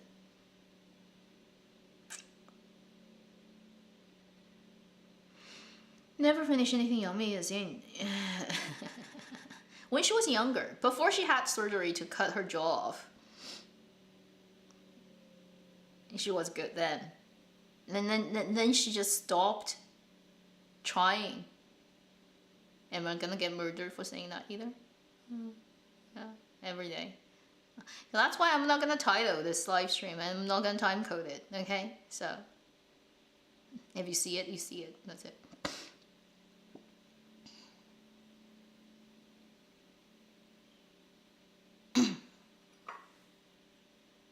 You can fake this. Like this bone, when you have it squared, it's squared. No matter how skinny you get, like even when you die as a skeleton, it's still gonna be there. If it suddenly disappears, it's surgery. You cannot disappear it in any other way. Okay? Like if you do drawing, you know, bone structure can change. Yeah. So everybody knows she did it. Pretty much ever since like the late stage when she's working with Rong Xinda, the company that she used to belong to like at the beginning of her career. Basically during Hong Lou Meng, when she was still there, when I was there, she was still in the company, but at the late stage, so after Hong Lou Meng, pretty much at the late stage where she works with that company, and once she decided to hop to a different place and then sort of take on the venture with another two agents, manager they've had in the company who come out and form this company. So Jiaxing is formed by her, two other previous manager working at Rosat where they made Hong Lou Meng, and those two managers, I still remember them back in the days in the office, a huge office where there are multiple people. One of them is called Zhao Ruoyao, the other one is called Zeng Jia. So these two ladies and Yang Mi, they kind of got out and then they formed their own Jiaxing. So pretty much from that point onwards, her work is totally just for the sake of making money. And because they had a lot of those deals with other investors about, I have to hit this much of profit in this year, next year how much, once I finish this, you know, successfully, basically we have this deal and then it's all good.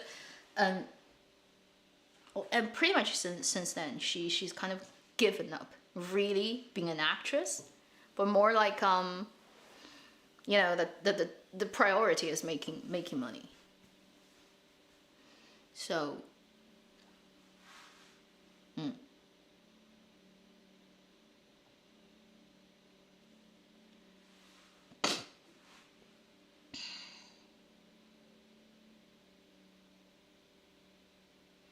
someday or one day, yeah, that's a good drama.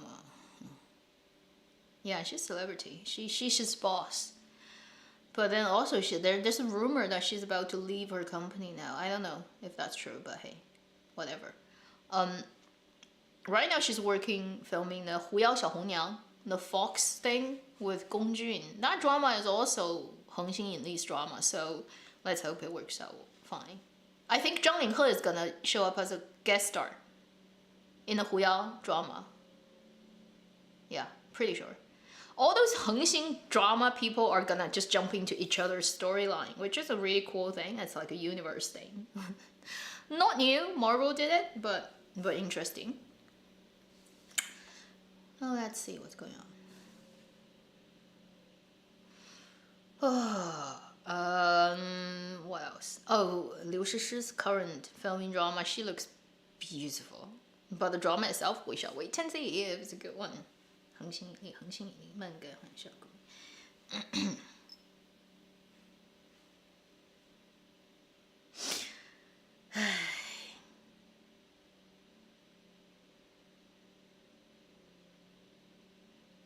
Just talking to a friend of mine.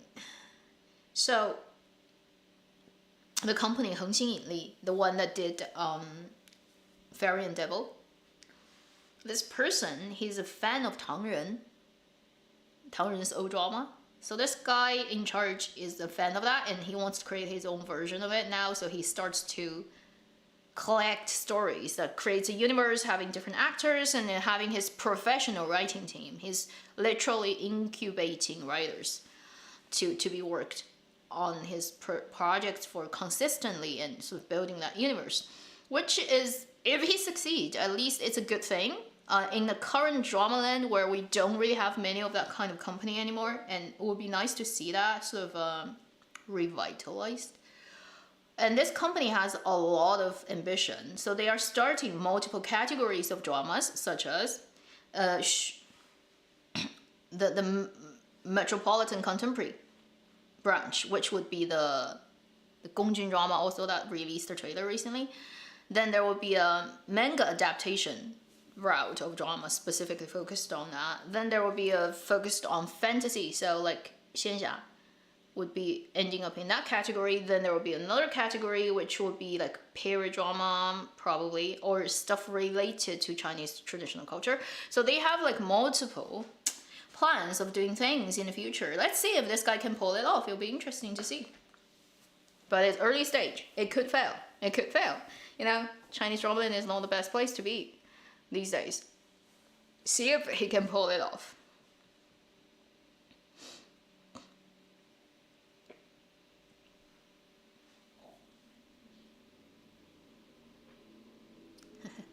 Her acting is so yeah, but she's so pretty. As time goes on, she just gets prettier. Her posture is the best. And then like I didn't notice, but she's like, her waist is so tiny. In recent photos of her, whether it's like a fashion magazine or the drama, I don't think they actually photoshopped it, because she really is that curve. I'm like, how can you grow a waist that's like, Didi Rabai is also like what, 50 something centimeter waist. I know it's like some people have the DNA. I know that. I'm just fascinated by how can you do that? How can you have that DNA?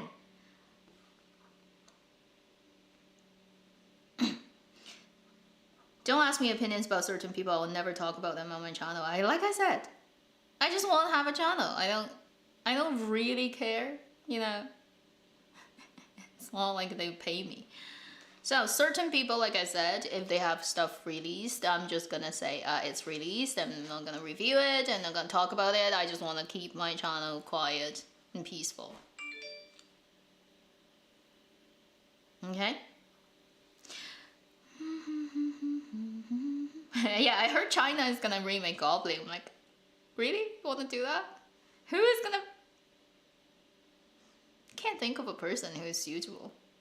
Why can't people just like leave it?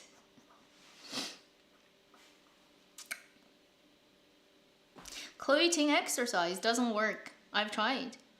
You know, like the waist size really is a lot to do with your DNA.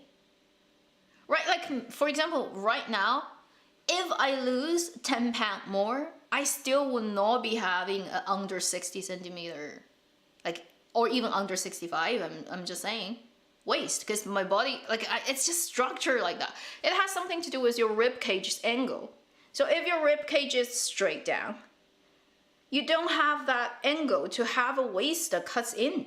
You have to have a rib cage that has a bit of an angle that goes this way. That then your flesh kind of follows it, right? And if you just don't have the bone structure, no matter how hard you try, it's just not gonna work.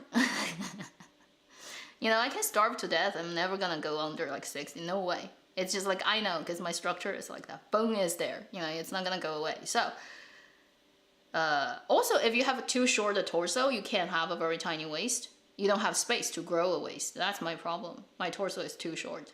And it's just, yeah. Good thing is I have long legs, proportionally speaking. But then then you exchange that for the waist never being like slim. You just don't have space. It's like, this is the end of the rib cage. This is your hip. They're that close. Like, where do you grow the waist? Go and find it. You know, there's no space to do that curve anymore. So, pong. I'm a barrow, and that's it. It's genetic. Some people just naturally have very, very dented kind of like curve.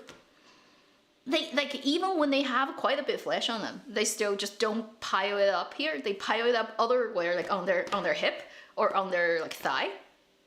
You know, the whole, like, some people grow thighs, some people grow waist, is just so genetic. And there's nothing you can do about it. No matter how hard you work on it, it's just not gonna. I have friends who have like similar weight as I do, but they have like tiny waist, but then they have a huge hip and thigh. All the fat goes and muscle goes there. I'm like, okay, so it's like nothing you can do. No matter how much you work out, it's just not gonna change. Okay, the basic structure. So when I see her waist, I'm like, oh, it looks good. You know, I feel like it's unfair because certain things, okay, if you don't like it, you can hide. But certain things, if you don't like it, you can't. Say, if some people have like really big thigh and they hate it, they want to have tiny like skinny legs. Well, you can, with the clothing, you know, yes, you cannot wear very tight pants, but then you can have a skirt that covers it up. It's coverable, but if you don't have a tiny waist, because it's deduction, it's not adding on. So you can't make it skinnier no matter how hard you try. There's nothing you can do to make it skinnier. You know, if you tighten something around your waist, it's just gonna be super uncomfortable. And then, like, you with those dresses that have this cut, like dark color here, it's just a visual cheat. And then when people see it, it's weird. It actually doesn't help you. So if you want to have like a skinny sort of waist look that looks really nice, and you just naturally don't have it, there's nothing you can do to make it happen. Even like corsets are just terrible things. You don't want to wear it. It's absolutely terrible, uncomfortable as hell. But then if you have a bigger hip, it's easier to cover it. You know, it's easier and you don't suffer by covering it. But waist is like impossible to make it happen. So I'm like, I just like, for people who have like tiny waists, it's just so easy. Have a big dress and it just covers up your hip and it'll be fine. You still look like nice. Whereas unfortunate short torso people like me and short necked person like me, there's nothing you can do. Nothing. You may do something to help it a little bit, but essentially it doesn't change anything. Anyway, yeah, for people who have tiny waist, you are lucky bastards. No, I'm not. I'm on TikTok, but I only put my craft video there. I don't put other things on there. If I ever do, I probably will have a new account doing it, but not now. See you again, drama. It's not really that interesting, but here, since I'm already at this point, 24 episodes, in today's I haven't watched it. I'll just wait. I'll just finish it because it has 6 more episodes and it's done. So why not? But I'm not. It's not very well written. Come on. It has 30 episodes and the story is so bland that they can finish it in 10. So why write the extra 20 more? Well, for people who catch me first time, it's the 40th on my channel. Where were you? For the past, like, what, a year? More than... more than 3 years? Whatever.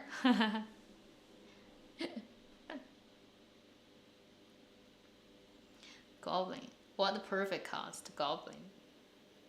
You can't think of one. If people need to go sleep, go. Okay? Do you watch Thai drama? No, I don't have time. I barely even have time to watch films, which is sad. Recently, I just swallowed a film, which is really good. I know it's good. I haven't had time, and I just watched it. The Power of the Dog, Benedict Cumberbatch, Jane Campion. She's just as good as she always is. The director. Although she hardly puts out a movie. It's like every 20 years I put out a movie.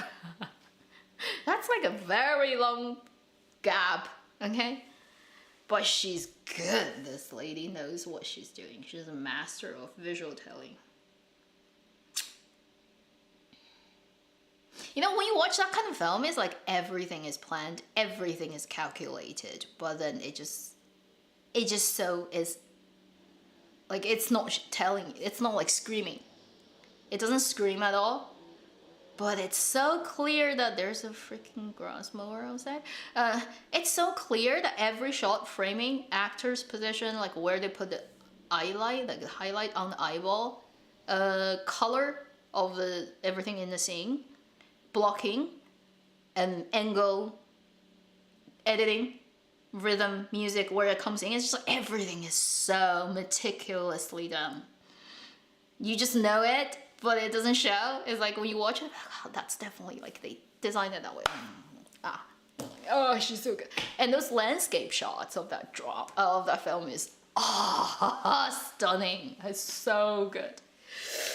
That film has so many landscape shots that's just like breathtaking. When you have it on 4K, oh, it's so good, it's so good.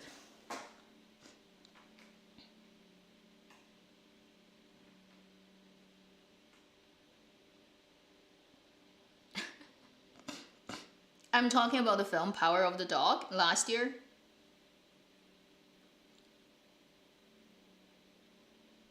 I recently just watched it. It's so good. And the story itself is pretty interesting. In a way, like you watch it and then you finish and you sit there and you let it sink in and then you realize what you've just watched. And I'm like, oh, I didn't see. That's why. I'm gonna go, oh my God.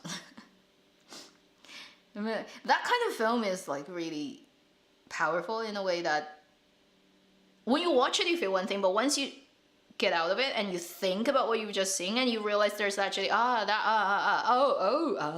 know, it just makes it that much more interesting.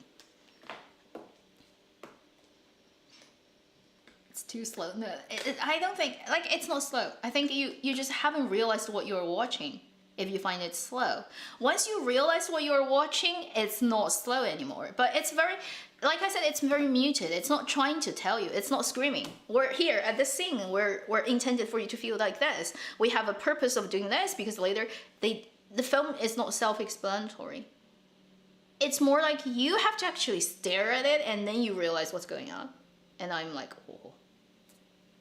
You know, that can only be found in films because you would never do that with drama. Drama, you have to be much more explicit in your explanation of things. You can't do that for drama. People would just go bonkers, drama audiences. But for film, on a big screen, and let that whole thing sink. And I like the cinematography so much. That film's cinematography is like, particularly where they do the eye, because there's so many dark scenes where it's just the actor on camera, and it's that one spot of light, perfect on eyeball. It's yeah, that's definitely planned. You can't just randomly let that happen. Okay, it's designed and it's so well designed.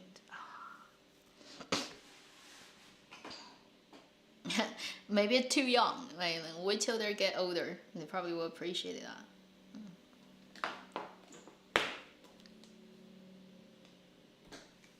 And Benedict Cumberbatch. I mean, who can refuse him? Whatever stuff is in. Even if the film itself is like, he is great. Has there ever been a moment when this guy is not great on camera? Can't think of one.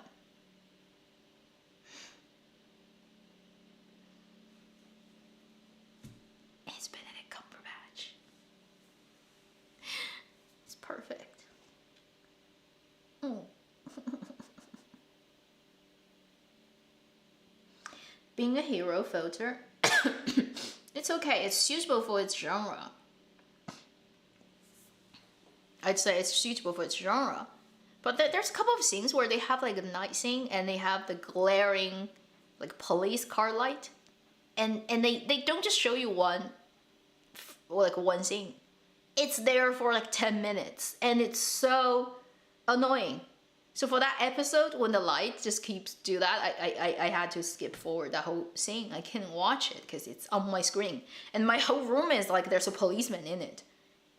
The whole white, blue, red light just goes on in my dark room like there's a policeman in my house. I'm like, what are you doing? Just do it for 2 seconds and leave it. And that whole scene is two people talking in that light. Do you remember if you watch Being a Hero? Like that one scene just like gave me such a bad headache that I had to like skip that whole thing like 10 minutes.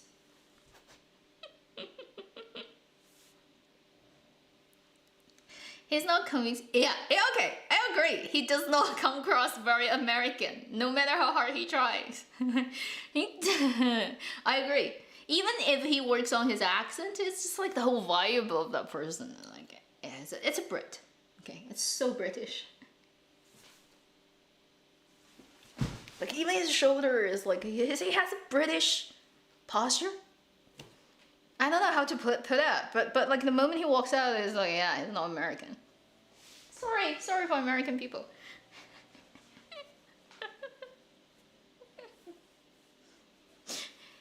He's way too British. Yeah. It's in his blood and DNA. Okay.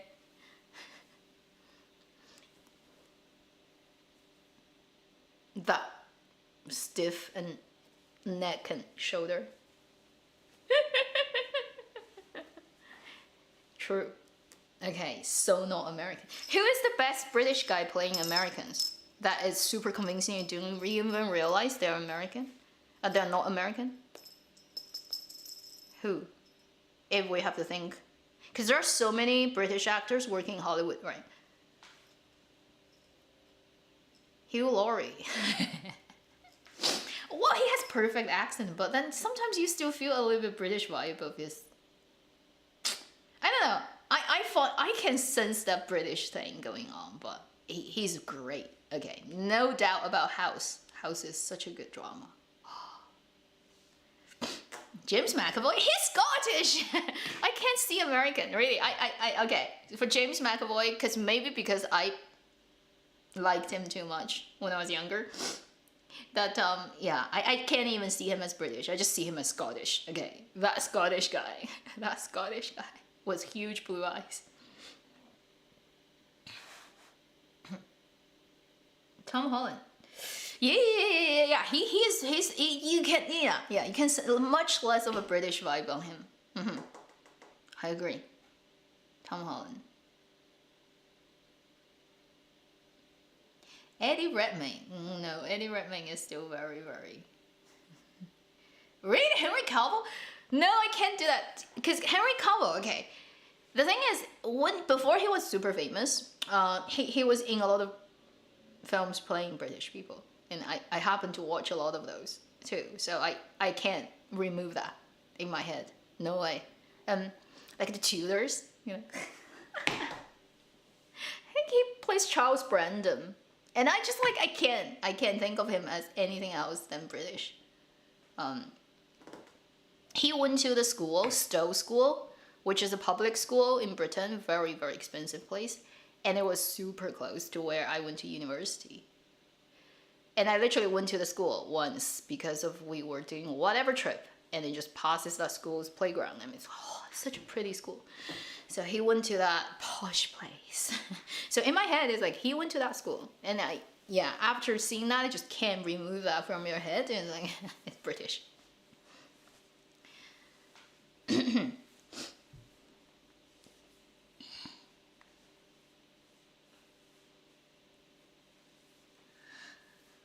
Christian Bale, he's still very. Yeah, I can't quite get like not fully American. Idris Elba.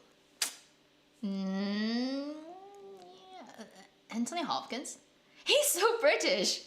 grandpa British. That is, I don't know. Again, it's one of those actors I just, because he's so old and he's been around for so long. You've watched so much stuff of his.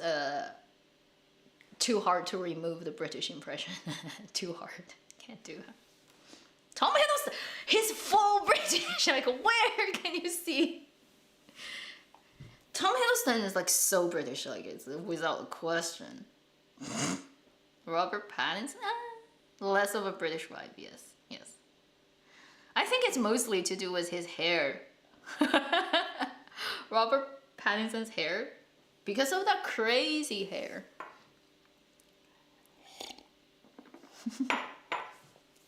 Anyway, it's just suddenly we start to talk about this weird topic out of nowhere. Because we were talking about Benedict Cumberbatch. He has such a weird surname. Like, that must be one of the most weird surnames in... Like, who would name their... Like, where do you get that surname? Pattinson, yes. Okay, I'm gonna go away for a bit and then come back. Pause.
Yes, I'm back, and yes, thank you to Dear Maud saying that. So the Discord link is in the description, and I'll add to my future videos. Theoretically, I should be able to add to my previous videos the Discord link, but yesterday I was doing that, and then the software allowing me to do that is not working for some reason, so I haven't been able to do that. But if you care, all right, it's in the description. The Discord. It's just drama channels. Most of the Chinese dramas ongoing would have a channel on that server for people to sort of share stuff over there. We have a couple of moderators there, and then I personally am not on there very often, but you can always send messages to me over there too. Yeah. I'm too old-fashioned. So, back in the early days of internet, where there were chat rooms, people still remember, that was like my old memories. So I always feel Discord is more like that, right? It's more like that than other platforms. But I'm so past the age of just sticking to a chat room all day long. but if you need anything, right, and you can go there and check out the stuff over there.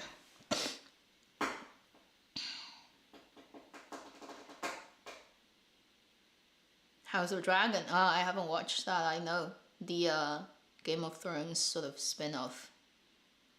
Heard it's packed with dog blood, which is but exciting. But then yeah, GOT hurt me too much. I don't want to go back to that whole IP anymore.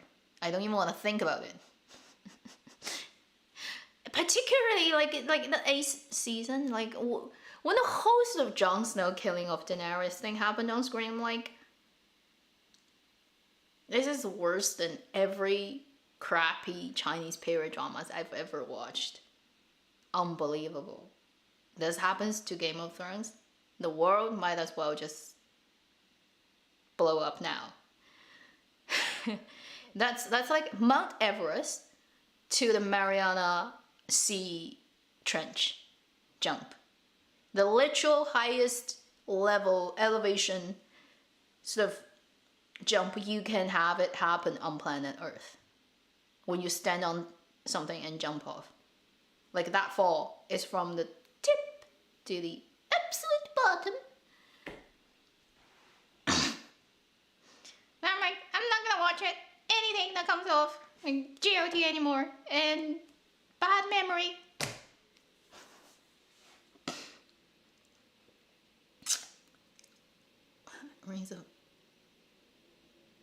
Rings of Power. I think Rings of Power in China got complained a lot about people who watching and saying the elves are not as pretty as they want them to be. 颜狗.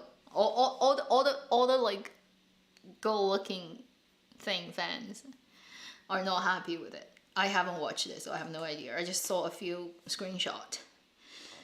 I have no time. There are too many. See how many Chinese dramas there are? There's just no time to watch anything else. And I squeezed the time to watch a film. I'm like, breath of fresh air. Just let me know this industry has standard everywhere. You know, it's just not what I watch every day. But there are good things out there, okay? Yeah, I should occasionally just watch very highly claimed films. Just to make my brain, like shift into the normal standard of things, you know? And the thing is, when you watch a good production, you know it's a good production. It's just so nice to see it done by people who know what they're doing, and then they have ambition, and they're good. They're good at doing what they do.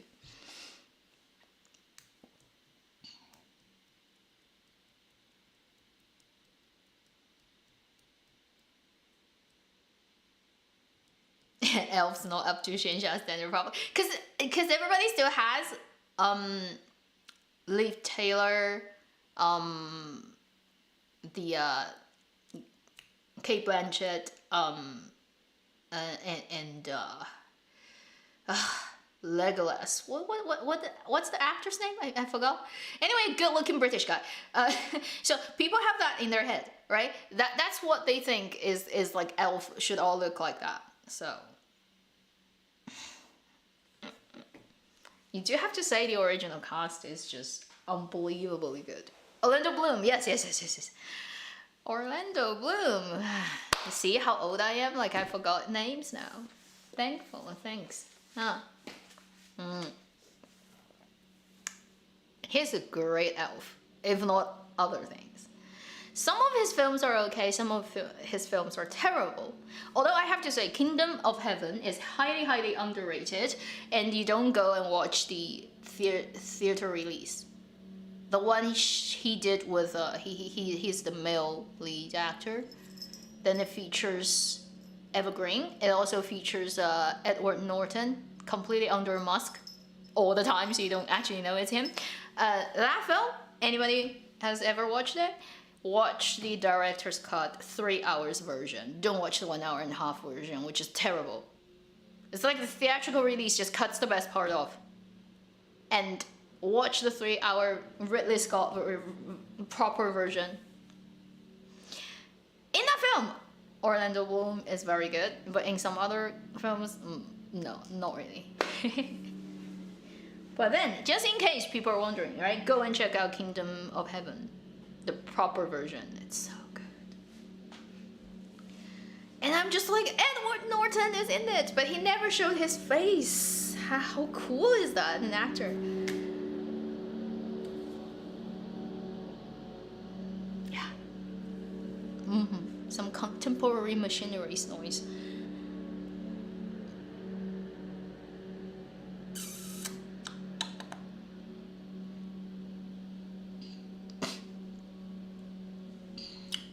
Restrictions on milk?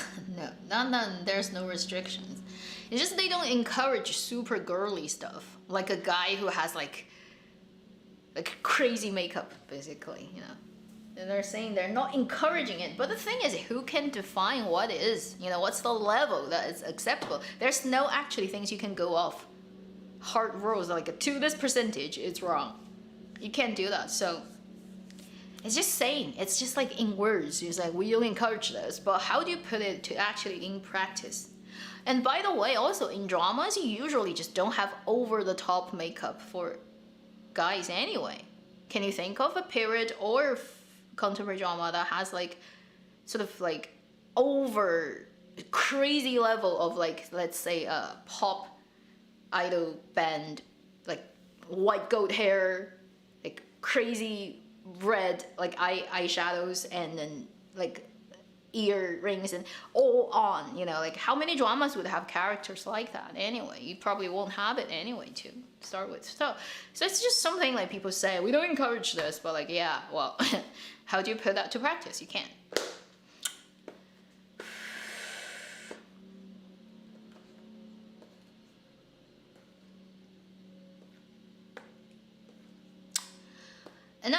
And in retrospect, it's not the perfect drama out there. There could be dramas that are much better than it if they want to do it. But like in terms of like actually telling a coherent and logically making sense, and sometimes really, when it's exciting, it's actually really exciting story. It's not like people shouting slogans in the drama. He's clever, he's clever, he's clever, he's good looking, he's good looking, he's good looking. Like some dramas are like that. They actually don't prove the character is clever to you as audience. They just shout. So in comparison, Nirvana is like so much better because it actually makes sense that you would think this guy is clever because in the drama's plot he really can do things. Yes, it's dramatized, but it makes sense. Everything connects. It's not because I said so situation. That's why, you know, it's so much better than most of the craps out there. But as a drama itself, always places to improve that. And it's a 7 years old drama now, so a lot has changed. Hey.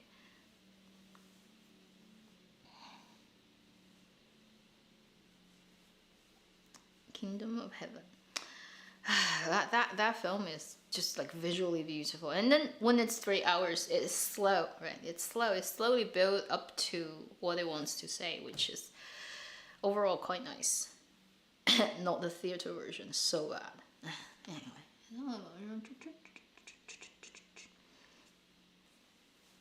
When airing drama, right now airing, there isn't one that I highly recommend, but a couple watchable, like The Punishment, like Are You Safe watchable. But if you have to say whether it's great, must watch.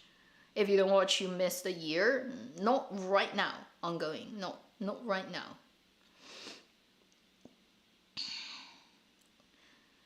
So a lot of people are asking repeated questions, which I've already answered earlier. So I would not answer that anymore, but I did talk about that like very early on. Jolly poster. She was Chen. Really? You think so? I've seen her recent stuff. I think I haven't missed anything. I don't think she looks like Chen Hong, but maybe just an angle thing. Chen Hong has a totally different look.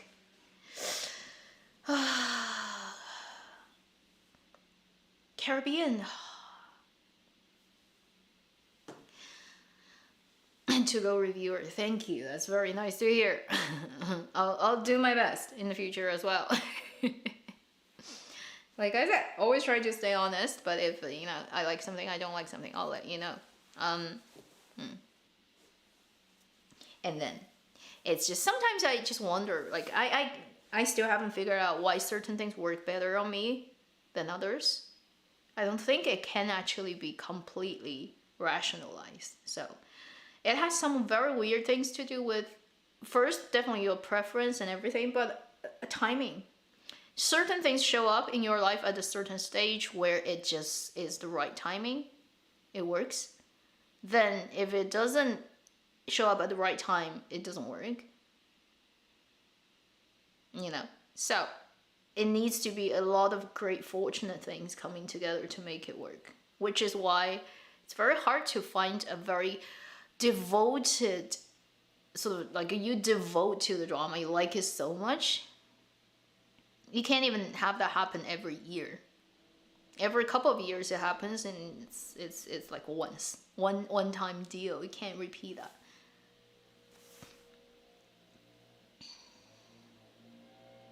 And then yeah, I'll always tell you how much I've watched about something. So it's always just gonna be me watching and then telling you the episode counts.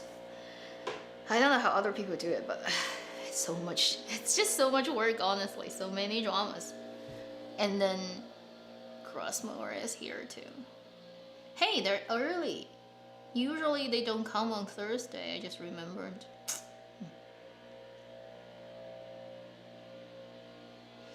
First video I watched was Word of Honor dubbing. Yeah, some of the differences are real. Some are actually not, and it's just.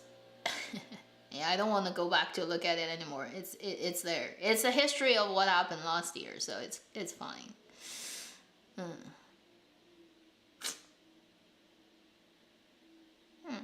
In a way, okay, although I feel very sad about the fact that most of the BL dramas are now in the cooler, in the fridge. You don't know when it's gonna come out, like Chase the Light, 天官赐福, a lot of other things, right?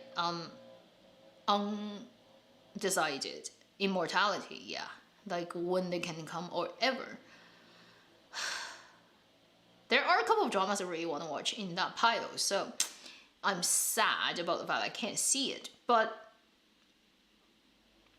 the reason why it's not showing up and why it's the situation it is, in a way you also feel like, yeah, it kind of cannot be helped.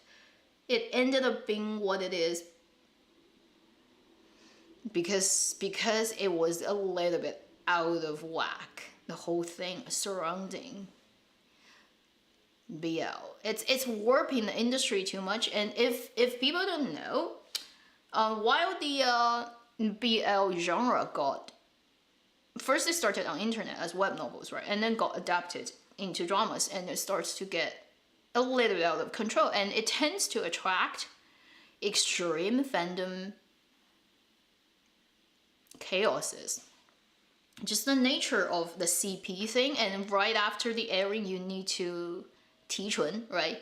Purify, elicit, pulling the CP apart and then create single fandoms.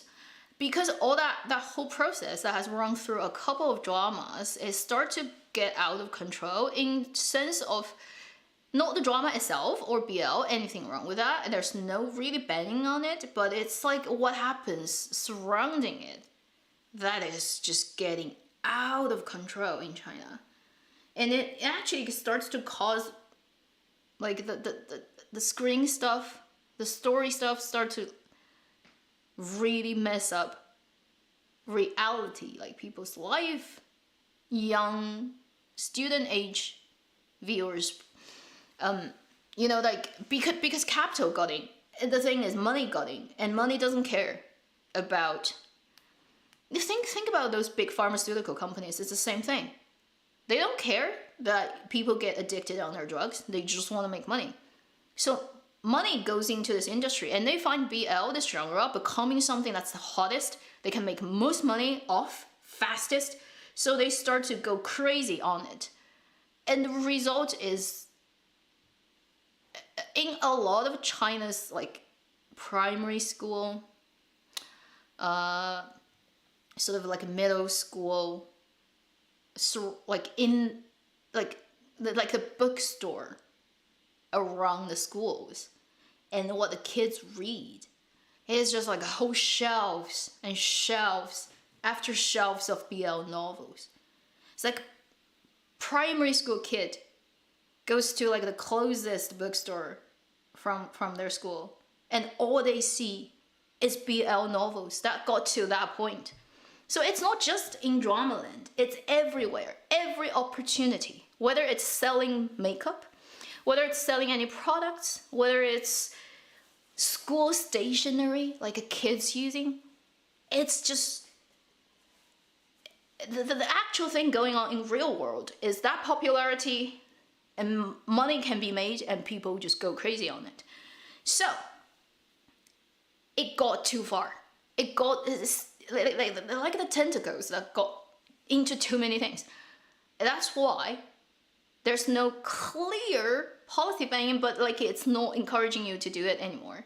And this whole genre is kind of getting, because there are too many things going on that's being affected by this crazy trend of simply because people want to make money on this genre. And it just is the most popular, easiest to get money. And there are a lot of things you don't see just in Dramaland, just in Fandom, just related to the star and the story itself. There are so many other things happening in places you don't see that's out of whack. That's why there's this overall, right now, just trying to bury this genre and not make it popular, make people go into it too crazy, not creating more dramas in this. So it's always, like in this kind of situation, like, can you say this is completely unreasonable? It's almost completely expected. Once it get out of control, it's just gonna get. So, and also BL is not really homosexuality, if you understand that. It's the female gaze angle of fantasizing that male CP that doesn't really exist in reality in the same way. So it's not the same thing. In terms of like homosexuality stuff, it's not banned, really. There are famous novels and stuff that's still written in this, and it's there. But also, like when you put a camera on something, right? Whether it's actually a story on that or whether it's the twisted version, like BL is not really that. The differences, right? And so, and usually those still stay in its very subcultural circle, and it just isn't. Let's be honest. It's not mainstream, right? It never is, and probably never will be, percentage-wise speaking. So for things that are not mainstream, if it stays not mainstream, it's fine. But if it starts to, usually something happens. Yeah. So I hope that that's a good enough explanation of things. So the BL thing, I feel sad about I can't watch certain dramas I really want to watch, but then, because of all this, I see the reason why it's being treated that way, and it's also fair. Like, it's quite insane to think.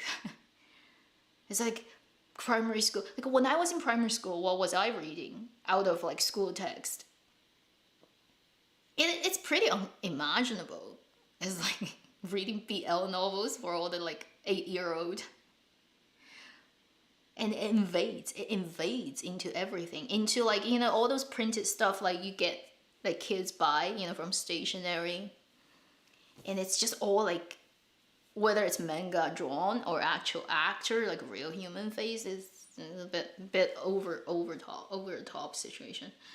So, in case you don't know, these things are happening too, due to drama getting popular. So,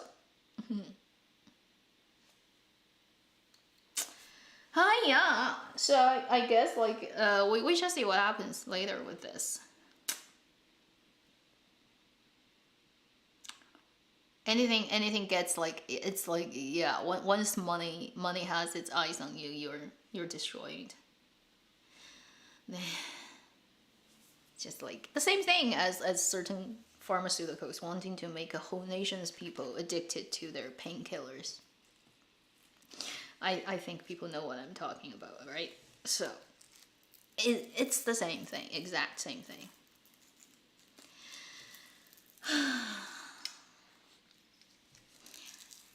I haven't read that. Chef in the Modern Era. I don't know what that is.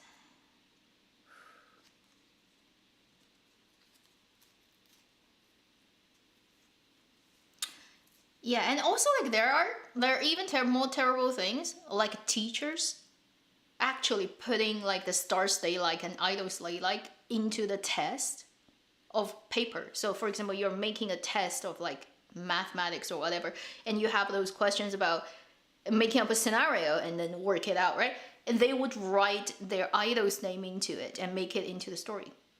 There were also teachers who would actually collect a class of kids who are like babies, like a 6-year-old, 7-year-old, and then film them on a video, and everybody, like the kids were cheering. It's like, this idol, you know, we support this idol. Like this happens in schools, can you imagine?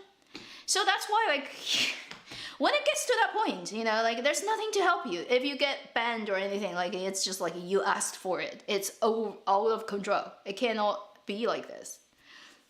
Oh, and then there were also like teachers who are like fans of somebody, and then in their chat group of the whole class, one of the students comes out and complain about, I don't care about your idol. Don't say that this is a school environment. And the teacher actually like put the kid down, and then like the parents went nuts and went to the local sort of like education bureau, and then the teacher gets fired from the job. But the whole thing is like, how could you even let that happen in the first place? Like, you are a teacher. Unbelievable, but this happens. So fandom, a lot of those things go on in real world that just gets out of whack. And if by seeing that happening, the GOV doesn't do anything to it, you'd be dreaming. Okay, you'd be dreaming. Yeah, like school test papers with idols' names on that. Yeah, it's real. How far can you go? You know, it's like, you know, in this fun, like I think of the worst scenario where a doctor is a fan of somebody, like a diehard fan, and then one of the patients is like anti that idol, and they have a surgery scheduled. Like, think about that. Like, oh my god, this is crazy. Like, that could be a horror movie. All the scenarios that's possible to happen. I'm just saying, reality has no limit, and if you don't put a damper on it, it can go out of whack, right? So, like, so, whenever you hear some news from, we have this policy to restrict that, then this, and usually it's a lot of other things you don't see going on that makes it happen like that. Yeah. And let's be honest, wherever you are, whichever country you're in, propaganda always exists. It's just under different names, and then the mainstream views on anything is always there. It's just whether it's more visible or not, it's more tactfully and sort of put in there or not. And every place has its own political correctness and incorrectness, and it's the same. Basic like rules and things is the same. It's just like the execution and specifics are different, right, from place to place.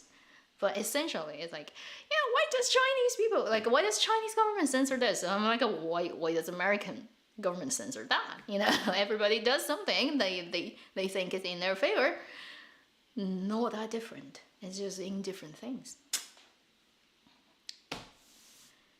Yeah, messing your hair. It's messy anyway. There's something I can never solve is this half of my head. These hair on the front, they all grow in that direction. They don't grow down. And this side grows completely down. This side grows up. And there's nothing you can do. No matter how much product you permit, it's still gonna, all the follicles here, it's like they just make all the hair stand up on this side and go down this side. So I always have that like I have weird hairline because all the hair here never come down. Like you can't make them come down no matter what I do. And this side always goes down. So I always look like I have uneven hairline, which is untrue. They're actually both very high. See? They are actually even, but I can't make them even because all the hair on this side goes up. And nothing I can do about that.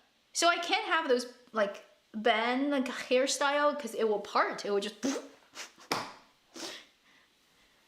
and unfortunately it's just DNA and nothing you can do about it again. And every time I go to a hairdresser, it's like, can you work any magic? And they will look at it and be like, nothing I can do. It's like, nothing I can do. Unless you wear a wig. I'm like, oh, thank you. Is there other Chinese drama reviewers on YouTube? No. I don't watch other people's review. I mean, Chinese Bilibili, I have a lot of people I follow, but I don't always watch everything they put out. And then they don't show up on camera. Nobody shows up on camera. Like the big ones. The ones who have millions of followers. They only show up their voice. Because they know if their face show up, they're gonna be dead. They're gonna be murdered every day, every week. So they don't show up their faces. I'm like, yeah, well. I show up on camera and it's too late to not show up anymore. I've already been here for over 5 years, so I have enough video out there of my face and people can deep fake the shit out of it. And I'm like, yeah, whatever. If you ever come across some deep fake stuff with my face on it, just know it's deep fake. Because everything that has my face on it in videos are on my YouTube. If it's not on my YouTube, in terms of like that video is actually there, then it's not real. Because I don't show up my face in videos in anywhere else. Good? The other day I was just thinking, what if people deep fake? Like, I'm curious to see what they can do, but just not gonna look. Yeah, well, it's too late. It's too late, and it is what it is. Not like I'm gonna stay on this planet forever anyway, so be it tomorrow or 50 years down the line, you know, when I go, I go. And it wouldn't matter anymore. Yes, I have finished the painting. People want to see it. So I have it on my, I think I have it in my shop now, but shipping is complicated because Canada Post went crazy this year. They changed their policies.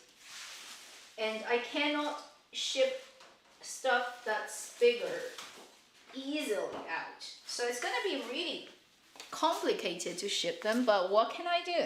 Nothing I can do. I am stuck in this place. So I finished the painting. It's in my shop. The first item in the shop should be that now.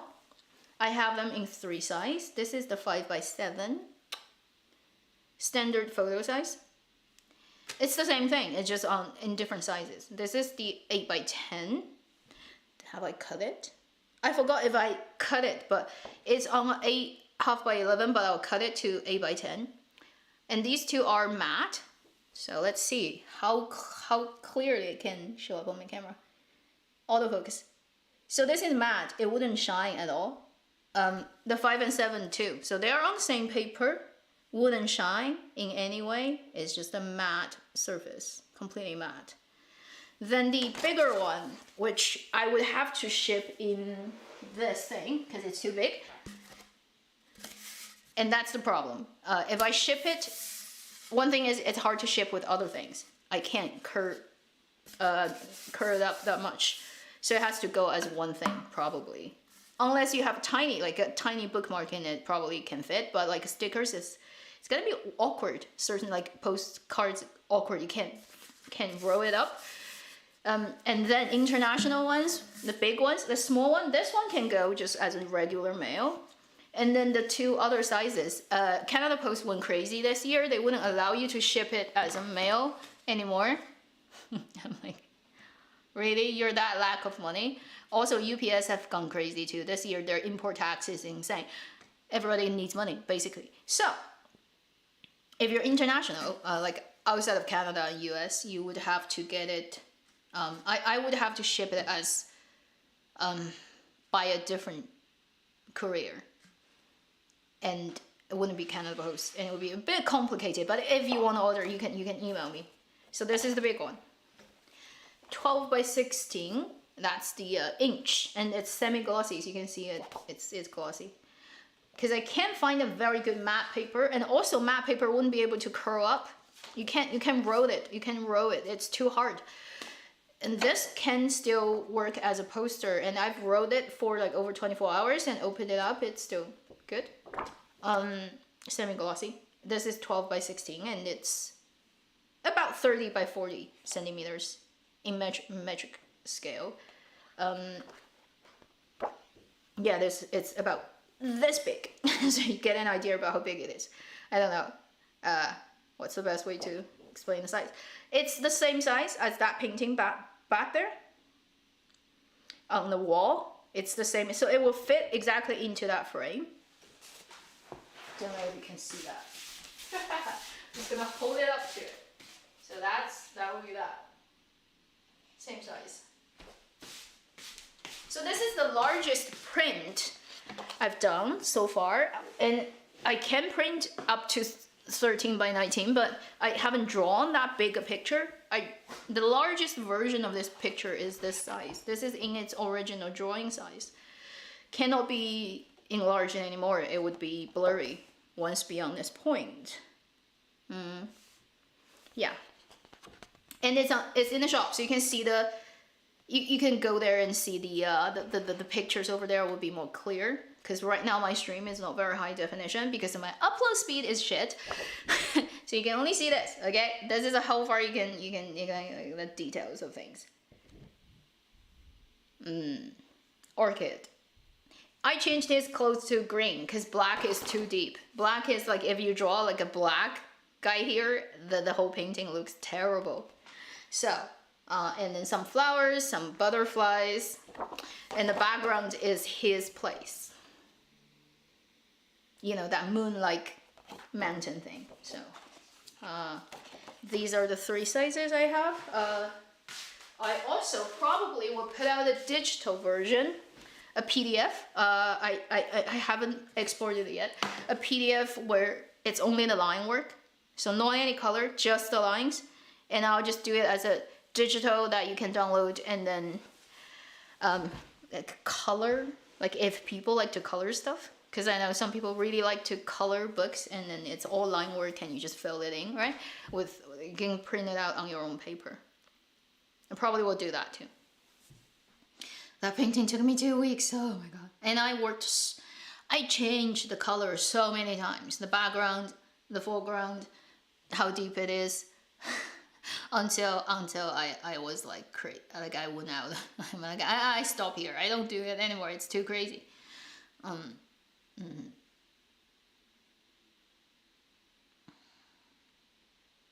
So it's in the shop, and if you want to order, just read a little bit of my explanation of how you can order it and shipping. Yeah, it's sad. I know where I am. That's why I wanted to move, but I couldn't. Anyway, it's so complicated basically to ship things. Unbelievable. Canada is like the worst place for running an e-commerce if you don't have a good like you don't have a special deal with the post office. You are like, I have so many different versions of the coloring. Let me see. Yeah, this is like one of the original, like the blue is different.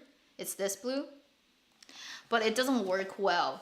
I test print and it doesn't come through well. It just looks weird. So I kind of color, like I changed the color to more like Avenue X mint color, but not so much. It's still a little bit deeper and cooler, but hey, whatever. I think this is the version that I think looks best on print. Okay, so it is. Yeah, if you like it. You can order it, and no pressure. I pretty much like let my shop run wild on itself. Like I don't promote it anywhere. I don't do any promotion of my shop. I pretty much just don't put any effort in promoting it anymore. At least this year, because I don't know. 躺平. You know that word, 躺平? Lay down flat. Lay down flat.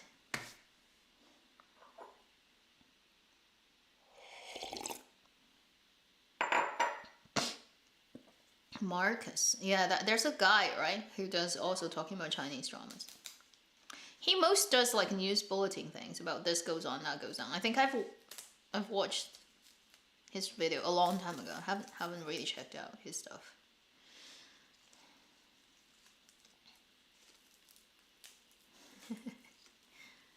Even if the fandoms might not like that. Yeah, I know. Fandoms mostly doesn't like anybody's fan probably wouldn't like me. Anyway. Even when the people like I really appreciate, I still criticize like if they don't do something well, and such as Wang Hedi's accent, he still needs to work on it. Also, let's like line delivery is one thing that I get hated on, and my first ever encounter with fandom hate is because I said Zhu Yilong's line delivery is not as good, I think, as Bai Yu's. I think something like that. I thought that's a fact that everybody agrees. Clearly people don't think so, but it is what it is, you know. Things have standards, and the thing is, it doesn't mean just because he's like not so good at it therefore he's bad. Nobody is perfect. It's like you nobody is like all angles, all 6 directions perfect. Everybody has something they do best and then other things they don't do as well. Certain actors are great at dancing. Their bodies are like completely in their command. Some people are shit at it. And it's just what it is, you know? Like, it doesn't mean... And somehow, I think it's just a lot of people just have like the wrong idea about themselves even. It's like, if it's not perfect, if it's not all praises, then it's hate. I'm like, what? Like, do you get full mark at every test at school? And then because you don't get 150 all the time, which is Chinese high school test result of most of the stuff, like does that mean like then you should go and kill yourself? You don't have the value of living? Like your parents should disown you and your teacher should kick your ass? So like that logic, like it doesn't. I don't understand why they would think like that, but clearly people have that kind of ideas, which is a bit. I wish you all the luck basically in your life that you're perfect. It's weird, you know, like people have that. So that's my first encounter with things. And after that, like, a couple of other things, which I just don't understand why. It's like, I haven't said anything. That's like, but hey, whatever they want to think of me. I guess like I don't kiss up the asses of people, therefore I hate them. That's the logic behind it. Well, then there would be so many asses to kiss. My lips would always be swollen. That wouldn't necessarily look very good on me, you know? Honestly, I don't even kiss up people like in real life, even if they're my boss. Why would you expect me to kiss up their ass when they don't pay me? They don't even pay me.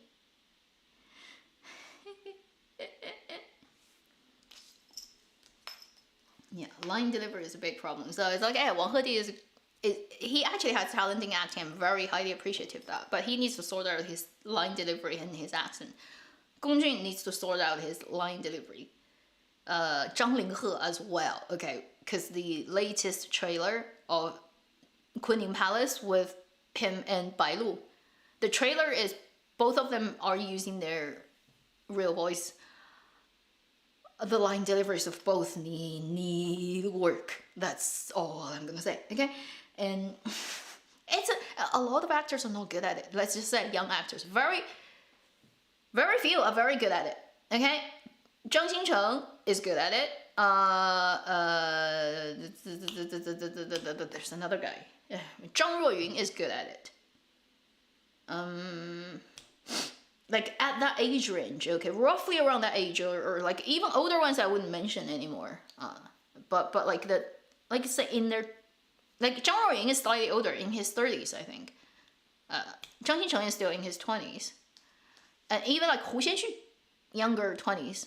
Hu Xianxu, is also pretty good. Like guys, I'm just talking about guys. And these couple, at least you can trust that they wouldn't have a problem with it 99% of the time. And it's just, you can learn it. It's something, just practice and not that much of an effort. It's not that much harder than, like, you may learn whole life and not good at painting or color, like, or just like put color together, you know. But really, Mandarin is not hard. Line delivery, just like a couple of months of hard work on it, you're gonna be fine. Somebody made an order. Wow, thank you. I think they just made an order because they were watching my live stream, because the timing is too perfect. Cannot not be.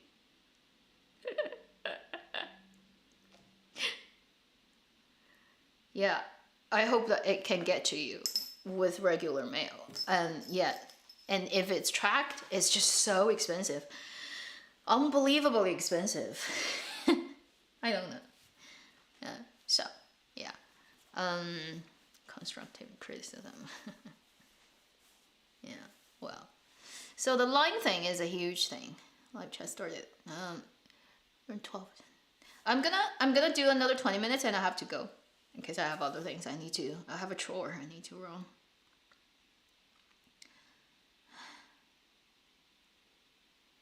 Most polite people.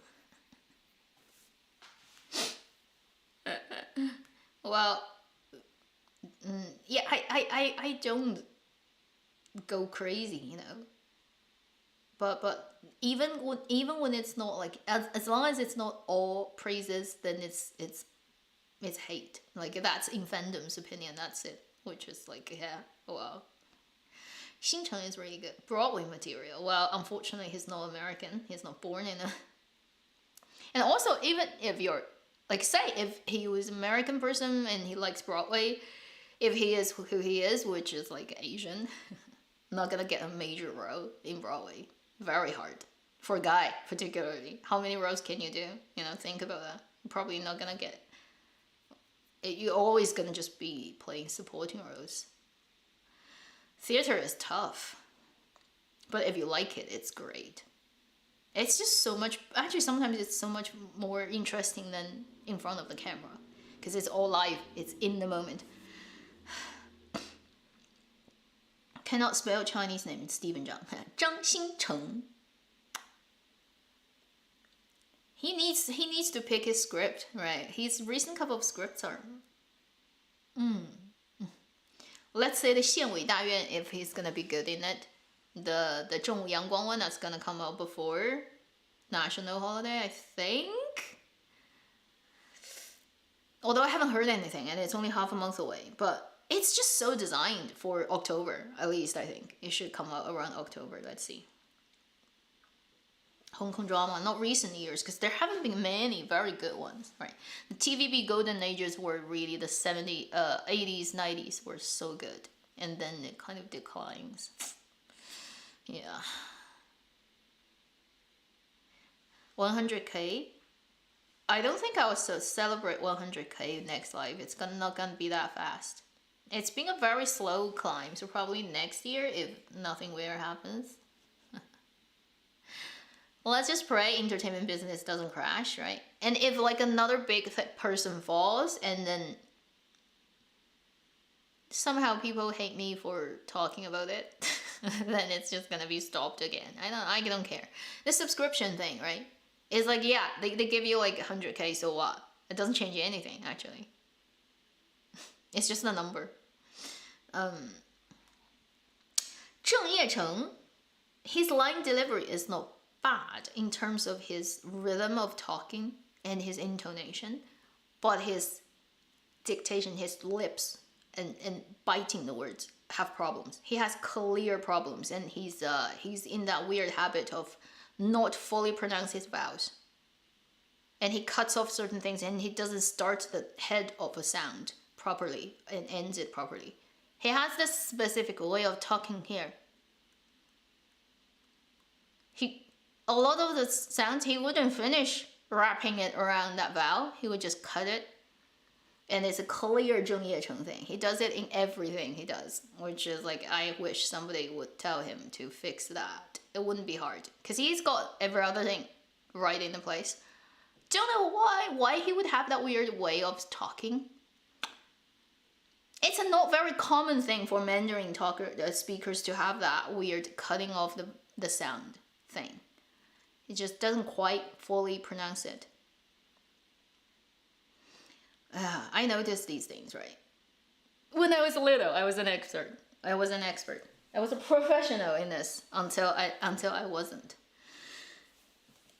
When I was from 5 to about 13, I'd say I was in this. Like it's like I went to school to learn this every week, apart from summer holiday and winter holiday, I think. Every week to a school to learn that. Can you believe it? There's actually training in schools, and basically you kind of like you do like, you can do like hosting stuff as a host, anchor for radio station, kids stuff, or doing like so poetry reciting kind of competition. All that's to do with here. So I learned it from 5 to about 13. A long time. So I don't remember a lot of the technical things in Mandarin, but it's just muscle memory now.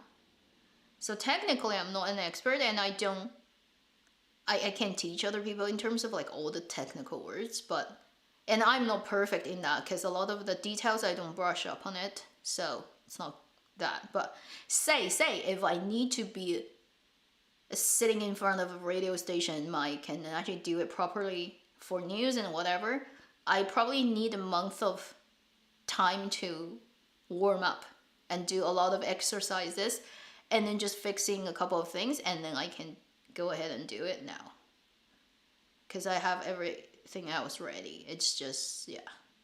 Anyway, so to me, line delivery is always something, if you have problems, I'll hear it, that type of thing. But it's a very specific Mandarin related thing. If you speak a different language, it wouldn't bother you. You know, if you watch it and you don't understand Mandarin, then it wouldn't work on you, basically, if people have problems with it. But I can hear it, and it's just cannot unhear it. Also, the thing with a lot of people is Chinese dramas, usually they have subtitles. And then a lot of people, when they complain about this actor and actress who's not doing a very clear dictation, they can't understand, they have to read the subtitle. That's never a problem for me. I think because I always got the training since I was little, so I'm very sensitive to how things are spoken. Because of that, even when they have accent, and even when they are not very clear in their dictation, such as certain actors drop, like their voice starts high and they drop. Yang Qianxi is like that. Zhu Yilong is like that. Okay, they end their vowel almost like disappearing, or so certain things may be blur in that line. So some people would have to read the subtitle. It's never a problem for me. I don't need it. I always can tell what they're saying. So it's kind of counter in terms of I actually don't need subtitles, and nobody has ever been a problem in Mandarin speaking for me. Even when people say it's so blurry, I can't understand. Like, I can completely understand, although I know it's not well done. It's like, yeah, that line is very poorly spoken, but I understand it. Yeah, it's a couple of weird things. So I hate subtitles on dramas because they block a part of the screen. But you can't get rid of it in China because sincerely a lot of people have problems with it. And because regional accent and Mandarin always has that difference, and some people just are not very good at telling the difference. Yeah. I mean, every language has different accents, right? And even like different accents would have different vocabulary, which is even more problematic.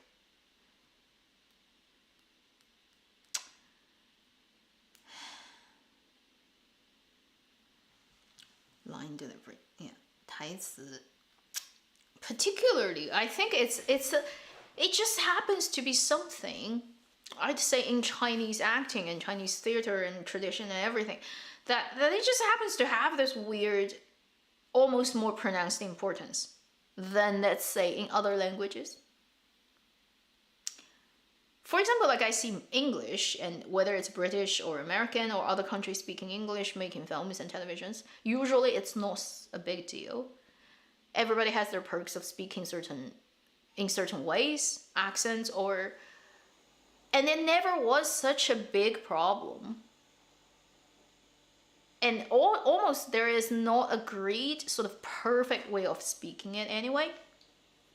And it gives a lot of space for, because of your character's education background, geolocation, era of time that you're situated in, you speak in a different way.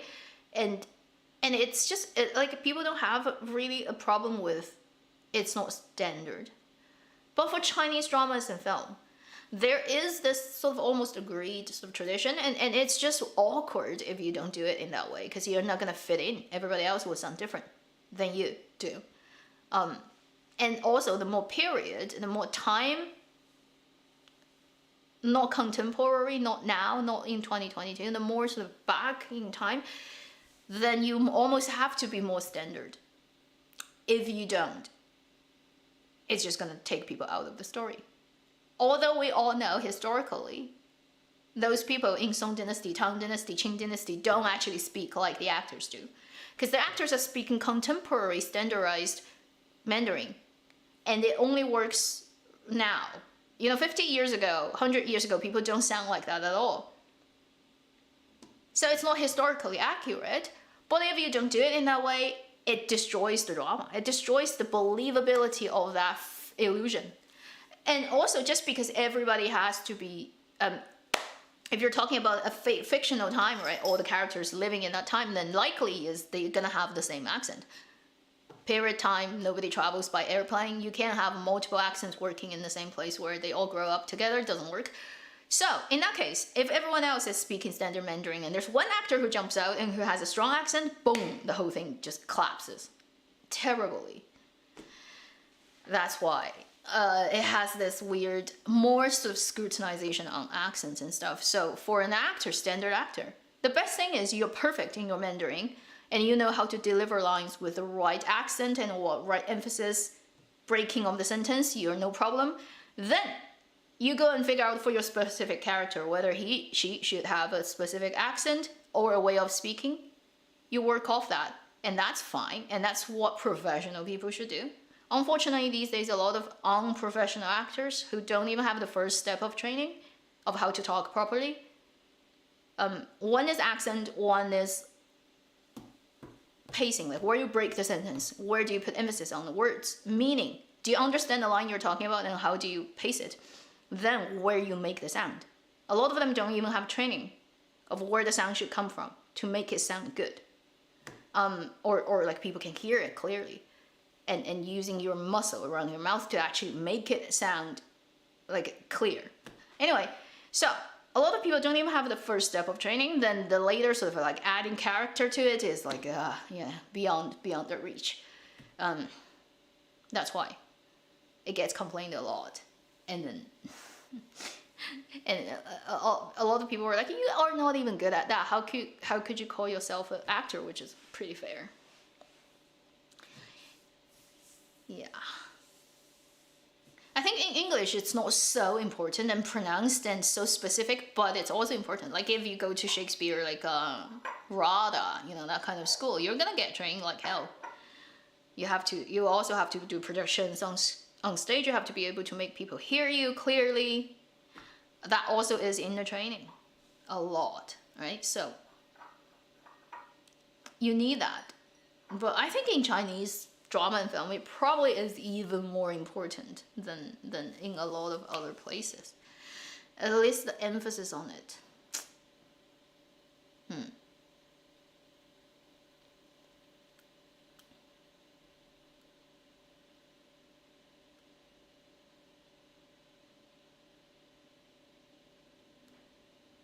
I don't know.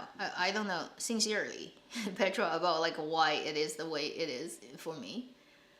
can't really cut my head open and see how the wiring is working. Could be that I just always was sensitive to it, or it could be to do with my training. Who knows? Who knows?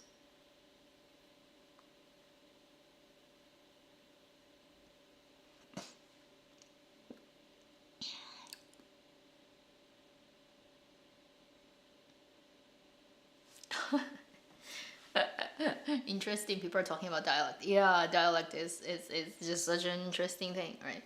Some countries, some languages have less of a diversity, so that it's much more easy to understand. Some other places, just too hard. And yeah, I'm not a linguistic expert, so I'm definitely not gonna talk about that. I have no idea, but it's fascinating. Musically as well, I believe it can be musically. I'm not sure. Maybe.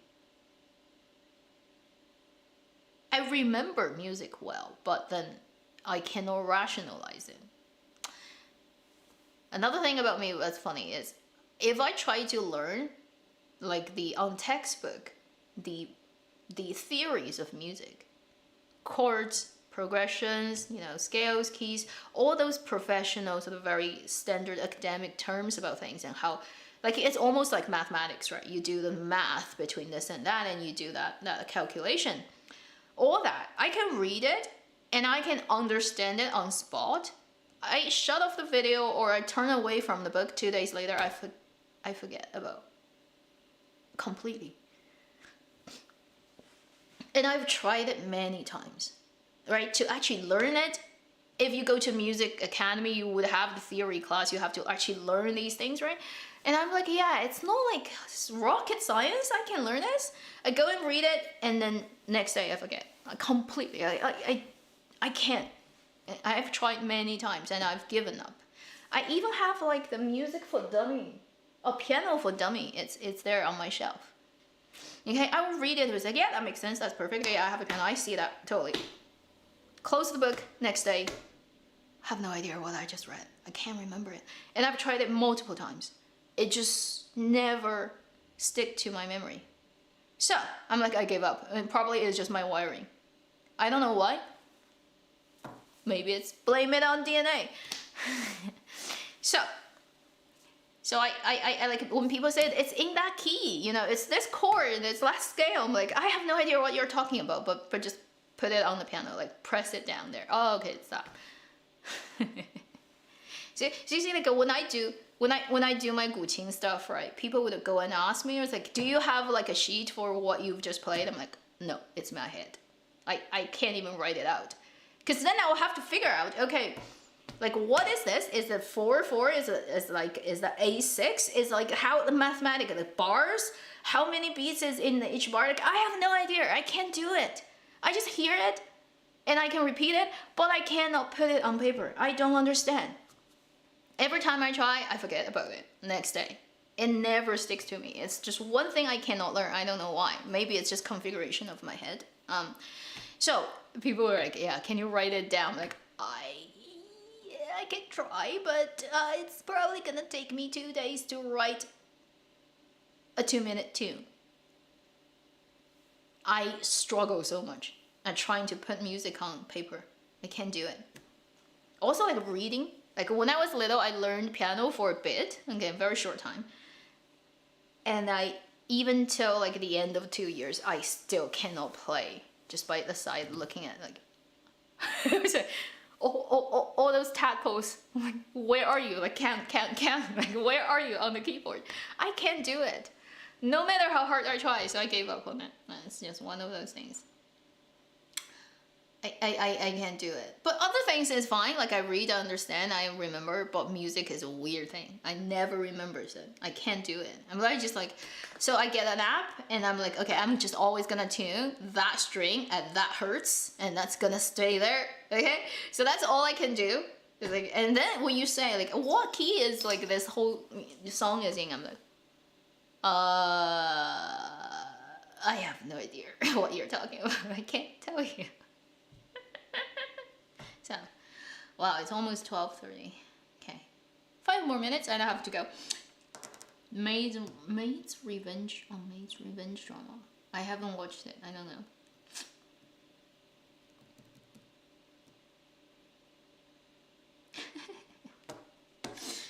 So like for people who can just sight read, like just like looking at a complicated music and just play it out on the piano. I'm like, wow, that's like I'd never be able to do that, no matter how hard I try. SDC, I don't know what that is.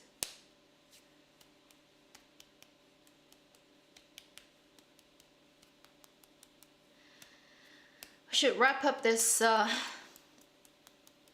live stream, and it's already getting cold where I am. And the warm season is officially ending. We're not gonna get any warm day anymore. I need to get my winter stuff out. It's so sad where I am. It's like, I think I put my summer stuff out in June. And now it's September middle, and I have to now get all the winter stuff out. As if I haven't had the summer at all. Today's 12 to 18, tomorrow is 11 to 14, heavens. Next week it's gonna drop below 10, it's like gonna be 4 degrees at night, good luck.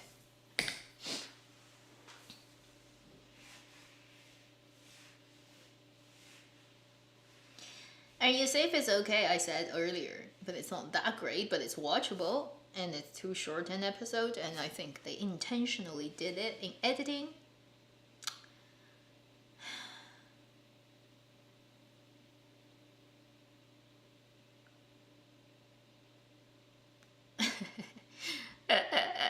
You know, we're good friends in that, because I can't read notation, can't read music.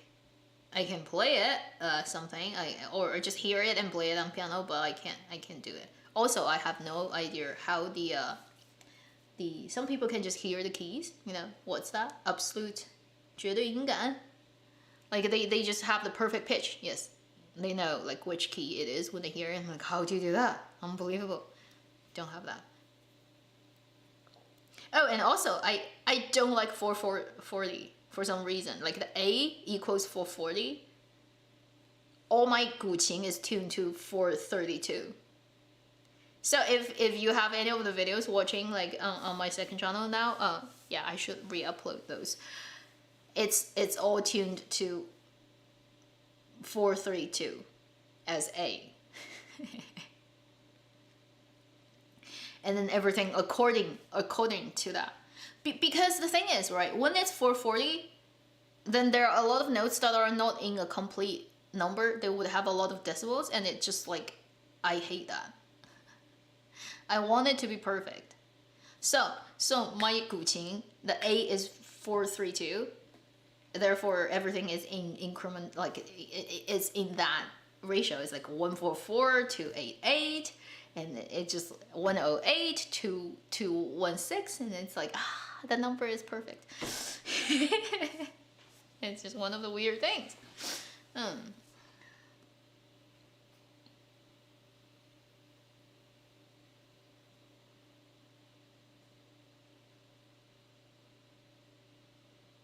11 o'clock is right. The change which you have made.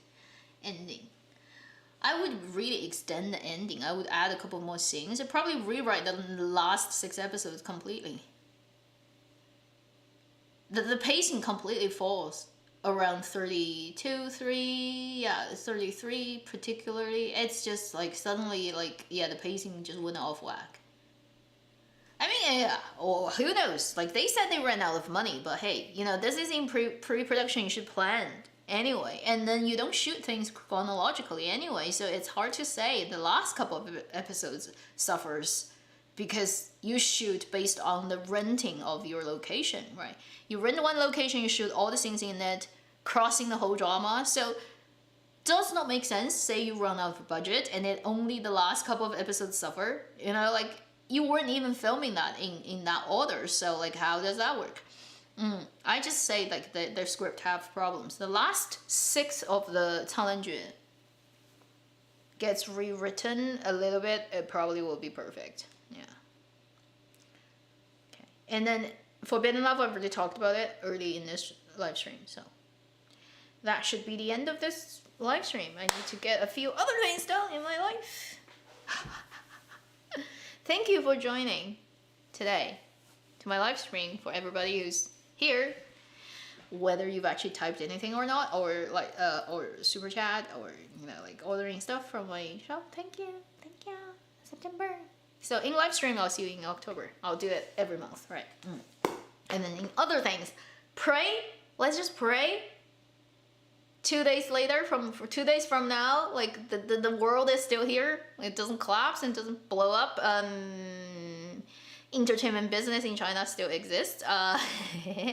Wang Feng's concert.